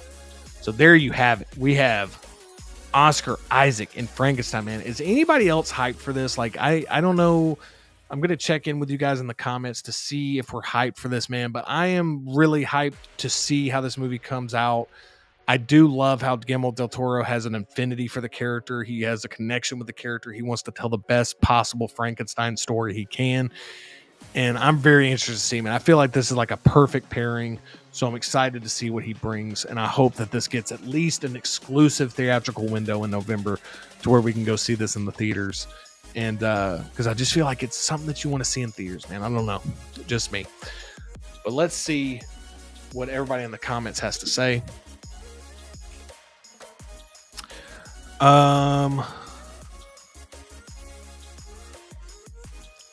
Matthew Martinez says, I saw you have movie reviews. A big hell yeah to that. Gonna check them all out. I'm chilling and hope you put even more out in the future. I'm definitely putting more out in the future, Matthew. I can already tell you that. I got a lot of movie related content coming to the channel in 2025. So I will say, if you're a fan of that, dude, I think you're gonna like it. I mean, hopefully the videos are good. Hopefully you enjoy them. But 100% more of that coming, man. So I hope you enjoy the reviews, dude. And thank you again for the kind words and for checking out the videos. Where are we? We got the Frank Knight Rises in the building, dude. Frank Knight Rises said, have you seen Strange Darling? That's kind of horror. Yeah, I think I always say that's like horror adjacent. You know, it's like horror, thriller, horror. Definitely like a horror thriller movie to me. I definitely think it has horror aspects to it. I definitely think that would be in the horror / thriller section at a video store if you sell at video stores. Frank Knight Rises, little self-promotion here. The reason I did that is because I've told the chat I'm not going to do any self-promotion until the end of the show, because I did some at the beginning, but I will self-promote because this is a perfect segue. I actually have a review of Strange Darling I did last year on the channel. So if you want to check out the review for that, man, it is in there. But if you don't have time to check out the review, I'll just tell you I have seen it and I really, really enjoyed it. He said a lot of the intro shots reminded me of the Texas Chainsaw, but that was my movie of the year for last year. Oh, there you go. Yeah, if you don't have time to check out the review, Frank Knight Rises, I can just tell you, I really enjoyed it as well. I thought it was an awesome movie. I really enjoyed it. It was a big surprise. It was one that it wasn't what I thought it was going to be when I went and saw it, but that was a good thing. I thought it was even better than I thought it was going to be. It was totally different than what I thought, but it ended up, I really enjoyed it, man. So yeah, I love your comment here, bringing up Strange Darling, a movie that more people should see. Frank Knight Rises says, probably already talked about it, but what were your thoughts on Nosferatu? We'll be streaming it tonight. I liked it. I did not love Nosferatu. I liked it. I thought there were certain elements of it that I loved and certain parts of the movie that didn't quite work for me. As a whole, I think it is definitely worth watching. I definitely think if you like gothic horror type of, like, you know, it's definitely different than what you might be expecting. It's more like it definitely takes its time. It's definitely kind of a slow build horror type of film. There's definitely horror elements in it, but like it's just atmospheric, if that makes sense. It's atmospheric, it's gothic horror. It looks beautiful. The performances are great. You're probably going to really like it, Frank Knight Rises. I liked it. I just didn't love it. I know a lot of people, some people I know that did not like it, and then some people I know like loved it. So I'm kind of like, I'm in the camp of like, I liked it. Like I thought it was good, but I didn't love it. But it's definitely a movie that I want to watch again. And it's definitely a movie that just has just so much great atmosphere, dude. And the set design and the costume design, dude, is just, if you appreciate that type of stuff with your movies, you're going to really love it, man. And like I said, the performances are just top notch. Frank Knight Rises says, Guillermo and Oscar seem like a cool duo. They really do, man. I think this is a great duo. I think they're going to work really well together. I love Oscar Isaac. I think he does really interesting stuff. I think he picks really interesting stuff to work on.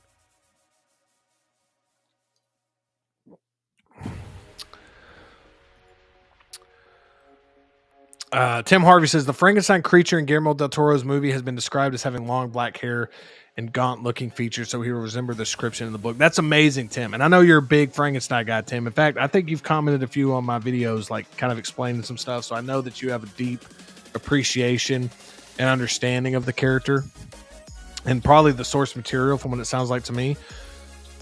So I know you got to be excited about this one, dude. I know you got to be excited about this one, Tim, and I am as well. I love when directors and people working on the film have a true appreciation for the source material. And so I'm very excited to see what we got coming up, man. Matthew Sparr says, I like his film Crimson Peak. Yeah, dude, Crimson Peak, again, just great cast, dude. Guillermo del Toro just gets great casts all the time, dude. His cast, like Nightmare Alley, like all these movies, dude, just, damn, dude, like the actors he works with, man. Now he's working with Oscar Isaac, Mia Goth, dude. It's going to be, I'm really excited for this one, man. Jose Plus says, if they made a Freddy versus Jason movie with Chucky and Leprechaun, who would win in your opinion? I mean, I'd be rooting for Chucky. Like, I'm a way bigger fan of the Chucky franchise than I am the Leprechaun franchise. But if it's just them, if it's just one-on-one, Leprechaun does have, like, the mystical, magical powers, man. Like, he can, like, create stuff, like, out of thin air.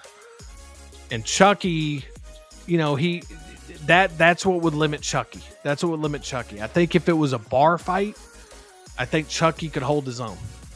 I think Chucky, we got to go full for this.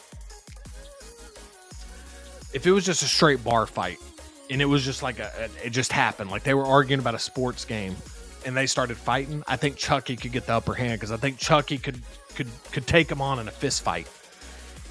But I think the Leprechaun, if he had time, I mean, he would have to keep close. Chucky would have to get in there close. He'd have to get in there real close. And Leprechaun, he would have to prevent Leprechaun from creating any magic. That would be the big thing. You know, that would be the big thing. I'm always going to be Team Chucky. Like, I love the Chucky franchise. Love it, Jose. And this is a great question, Jose. This is an absolutely great question. I want to say Chucky just because I'm a fan. I'm going to say if it's a bar fight, if it's just an absolute bar fight, a brawl, I'm taking Chucky. But in other situations, if there's any amount of spacing, if like Leprechaun got 10 seconds before Chucky could close the gap, it'd be hard to go against Leprechaun because again, he like has magical powers. So that's scary. Like that'd be tough for Chucky. You know what I mean? But Team Chucky all day, that was what I'll say. So that's kind of answering it, but also kind of like I think I'm kind of answering this. Like I love the Chucky franchise more. I want to put that out there. But again, if Chucky could not close the gap, if Chucky couldn't close that gap, man, and he allowed Leprechaun to make some crazy magical shit, that would be tough. It'd be tough to overcome that because then he'd have to go against like all this magical shit that the Leprechaun's doing. You know? Man, this is, yeah. There you go. I hope that answered your question, Jose. I hope that was adequate enough, man. Frank Rise says HBO, The Outsider, crime, supernatural horror. Yeah, this one with the vampire one with Jason Bateman, right? Yeah, this one I have not actually watched this one, Frank Night Rises, but I've heard good things about it. I do need to check this out. Oh, he said to continue. He said it's a recommended most people haven't seen. Yeah, I need to watch this. In fact, every time I hear somebody talk about this, I'm like, dude, I need to watch that. Moose says, okay, got to go. Peace to the chat and you, Justin. Moose, thank you so much for being here, man. It really does mean a lot to me that you're here, participating in the chat, showing up on Casual Fridays, man. I really appreciate it. And I hope you enjoyed the show. And check out the replay if you want to see the rest of it. But again, Moose, really appreciate you, man. Thank you for all the great chats tonight, dude, and for supporting the show, man. I really appreciate it. All right. So we got about, like I said, we're going to get to our last topic here. We just talked a little bit about Frankenstein, Guillermo del Toro's Frankenstein. The last thing we're going to talk about here is the Sideshow Universal Monsters.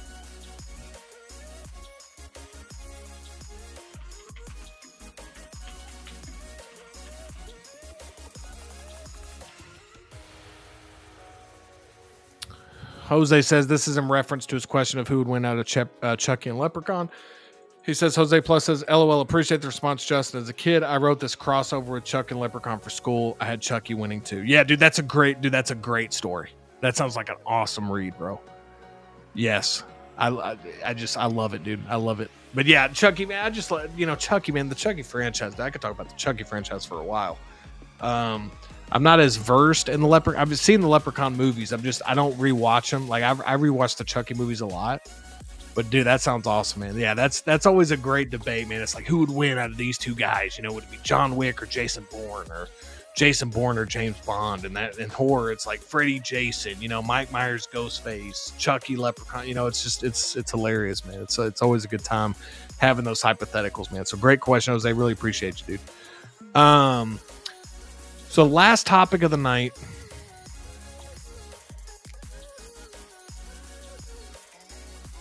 This right here. Let me crop this. I had to crop this earlier. Let me bring this back to... Let me make myself a little bit smaller here. All right, so here we go. So I found this interesting. This is the Universal Monsters coming soon. So this is a license announcement for Universal Monsters from Sideshow. You know, obviously just saying Sideshow is proud to present Universal Monsters Collecting coming soon. You can RSVP now. I'm leaning towards the fact that this is probably statues for the most part. Am I wrong in thinking that this is primarily going to be statues, or do we think we're going to get a whole line of 6-scale figures? Like, is this a response to maybe Caustic Plastic getting the license, getting the okay with, you know, obviously we're going to get Frankenstein. If everything goes well, it looks like we're going to get the Mummy. So again, I'm all for more companies doing it. I just hope that Caustic continues to get access to the Universal Monsters characters. And again, man, if Sideshow continues to improve their stuff, like I said, I got the Beetlejuice coming in. I've heard good things about it. Then I'm happy with this too. But I'm assuming that this is probably going to lean more towards statues, I would think. But somebody more intelligent than me, let me know in the chat below if we thinking we're getting Universal Monster statues, if we think we're going to get 6-scale figures, or both. Freak Night Rises says, sorry my ADD is on, but A Killer's Paradox is like a serial killing Batman show on Netflix, but it's the only show I've seen that features a Hot Toys collection. It's also good. Oh, that's awesome, dude. So Batman show on Netflix. Yeah, dude, I'll check this out, man. No apologies necessary, man. I love the comments, Freak Night. Keep bringing them, man. I love these things you're putting on my radar, man. Like I said, the Outsiders one that I've had on my radar, I forget about it because there's so much streaming choices. And then and then you're kind of giving me more stuff to like remember, like, oh, dude, yeah, I forgot I haven't even watched The Outsider yet, man. So Frank Knight, no apologies necessary, man. I love the comments, dude. Christian Crosshair Cooper says, hey, again, Justin, sorry, I was grinding Marvel Rivals and Diamond right now. Dude, I got to Platinum 1. Christian. I was literally probably two wins away from Diamond.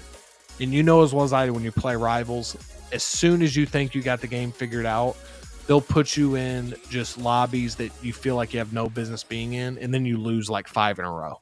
So as of right now, I'm Platinum 2, and I've been grinding it as well, man. I cannot wait to get to Diamond so we can start doing some hero bans, so we can actually ban some of these heroes. But I'm loving the game. Christian. I think Marvel Rivals is it's a game that I see myself playing for a long time. I used to play a lot of Overwatch. And this is another like hero FPS shooter, or not FPS. It's a hero shooter, team shooter. And I'm just loving Rivals, dude. I think it's a fantastic game. I cannot wait to see more of the characters they come out with. And Diamond Rain, dude. I know that's tough, dude. That's no small accomplishment, man. So congratulations on that, dude. I'm almost there. I think I can get to Diamond. In February. I really do. I think I can get there. We got Kevin Collectibles in the building. Kevin Collectibles, thanks for being here, man. I really appreciate it. I hope you're doing well. He says, I think quarter scale statues. There you go. So there's a good opinion there. Tim Harvey says he was thinking the same thing, probably statues. So we're again talking about what's on the screen here, the Universal Monsters license from Sideshow. And Christian Cooper talking about Marvel Rivals. He says banning Hulk is the best. Yeah, dude, I play Hulk from time to time. He's not like my main, but the Hulk Iron Man combo is just horrible to deal with. It's so horrible to deal with. Like if you play good Hulk and Iron Man, it's brutal. Christian says, dude is too OP with Iron Man straight. Yeah, dude, it's insane. Like Iron Man, like we were struggling in the game, and I have some hours on Hulk, but he's not like my main or anything. My mains right now, I'm playing a lot of Loki lately. I'm playing a ton of Loki, and I'm playing... I'd probably say my top 5 used heroes are Loki, Namor, Penny Parker, Magneto, and probably a tie between like Thor, Hulk, and Rocket. Like I kind of just depending on what the team needs, I'll move through that. So I usually do tank, which is like Vanguard or support. The one DPS that I'm really good with is Namor, especially if it's paired with a Luna Snow. I can really dominate with Namor, depending on the team breakdown.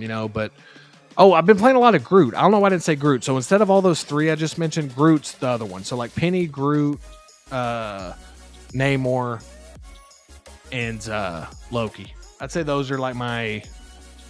But this season I'm playing the most of Loki. I think Loki is incredible, dude. Like Loki's ceiling of like how good he could be is just insane in my opinion. All right. Matthew Martinez says, ever played Apex? I have played Apex Legends.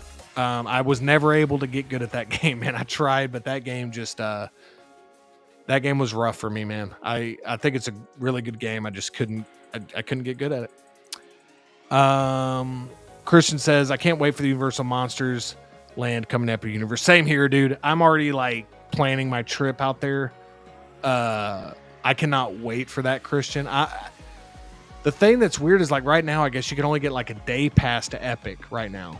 And so I'm trying to just decide if I just want to wait until like you can actually go there for like an extended period of time. I've been down there for numerous times for like Halloween Horror Nights and just out there for, been on a couple vacations there, been lucky enough to been able to do that. But yeah, I just want to spend like all day in each land. You know what I'm saying? Like that's like the first time I go, I want to spend the entire day in each land, bro. Matthew Martinez says, excited for Egger's werewolf movie. Me too, man. Yeah, we didn't even get a chance to talk about this, but he's actually doing a werewolf movie from like the 1300s, dude. It's going to be insane. And again, man, Robert Eggers, whether you love his movies, kind of like him, don't like him, I think all of us can appreciate the time and effort and the research that goes into his movies, man. I like how he's just bringing us like stuff from those different time periods in history, man. Chris says his brother's main is Loki. He gets MVP every single game. Yeah, Loki's incredible, dude. Like, I didn't realize how good Loki was until I started like having to play against him, and he was just dominating. And I was like, all right, I got to learn Loki. Nick says Invisible Woman, Hela, and Winter Soldier for me. See, Nick, man, we got to. I need to play with you guys because the roles y'all are good at are the ones I'm not good at. I'm not a very good DPS. Invisible Woman, I don't put enough hours on playing her, but with playing Loki, having a Hela dude would be beneficial. Kirsten says, my Mantis Lord, and now I'm trying to get Penny. See, my brother is a Mantis Lord. He's great at Mantis. And he's playing a lot of Squirrel Girl this season, and he's getting really good with her, too. Squirrel Girl is, like, really underrated. And so was Penny Parker. A lot of people sleep on how good Penny Parker is, especially on, like, domination maps. Christian says, Apex is good. I was really good at it, but stopped playing it. Got really boring. Yeah, that's how it was with Warzone. I used to play a lot of Warzone. But I mean, dude, I played so much Overwatch, and I played so much Rainbow Six Siege. I used to play a lot of Destiny. So, I mean, I play a lot of games, but I'm loving Rivals. Like, I like when I get off of here, I'll probably play Rivals. No, actually, it's 12:30. I'll probably go to bed. But Rivals is just a game that I just continuously want to get back on and grind. Like, it's just a great game. I'm shocked how polished and how good it is this early, and I think it's just going to continue to get better.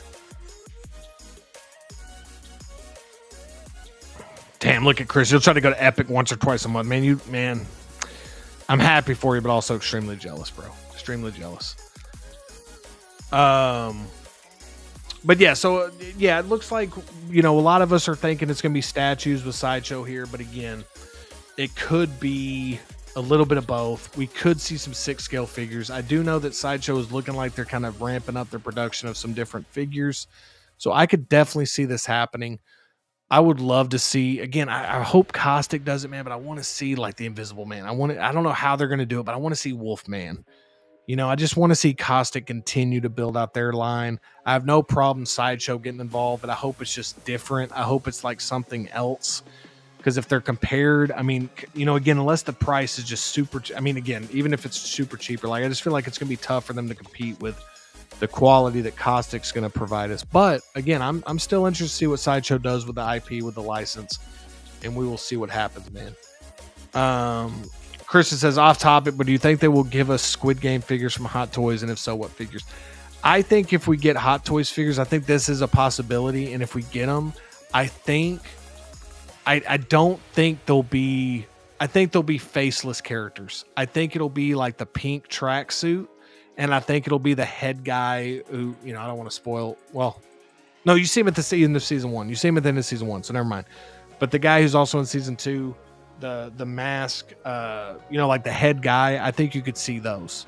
The only character I see that if they actually did a face sculpt of would obviously be the main character. But I'd be interested in these. I would love to see some Squid Game figures. So that's a great question, Christian. But yeah, just to wrap up what I was saying about Universal Monsters real quick. The front man. Thank you, Christian. Yeah, absolutely. Yeah, the front man. Yeah, dude. Thank you for helping me out with that. I couldn't think of it. And I loved season 2, by the way. I don't know who all watched Squid Game. Maybe we'll talk about it in another episode, but I loved season 2. I love season 1 as well, but I loved season 2. But yeah, we'll see what happens with Universal Monsters. I'm just excited that we're getting this new wave of Universal Monster stuff, like Christian was saying earlier, with the Epic Universe, the new theme park in Orlando opening up, having a whole Universal Monsters land, getting some Universal Monsters movies coming out, getting some figures, getting some new IP. Like, it just seems like there's like a new, fresh wave of excitement for these characters. And I'm really excited. Yeah, I agree, Christian. Squid Game is an amazing show. Totally agree with you, bro. But yeah, so we'll see what happens with that license. We'll see what happens with the IP. I'm intrigued. I can't wait to see what happens with it. And I can't wait to see what happens for you guys tomorrow, man. I hope you enjoy your Saturday. In some time zones, it already is Saturday. We still have 22 in the chat. Please hit that thumbs up button if you wouldn't mind. It would just help out the stream, and I'd really appreciate it. And I hope you enjoyed it, the show. Again, we talked about everything from Scream 7.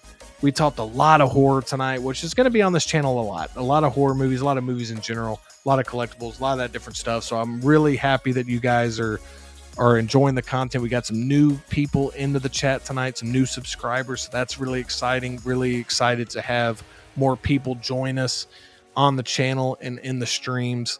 So that's awesome. Had a blast talking with you all about horror movies, movies in general, collectible, the whole thing. Like we always do on Casual Friday, man. We're keeping it casual. We're enjoying ourselves, and it really means a lot to me. Again, just really quickly, just a little self-promo here. If you wouldn't mind, if y'all have the time, 21 still in the chat. I have this video up right now that I just posted today. My movie review of Companion. If you really like thriller/horror movies, definitely check out that review. Show it some love if you wouldn't mind. I have it linked in the description below, and I also have this one linked in the description below as well.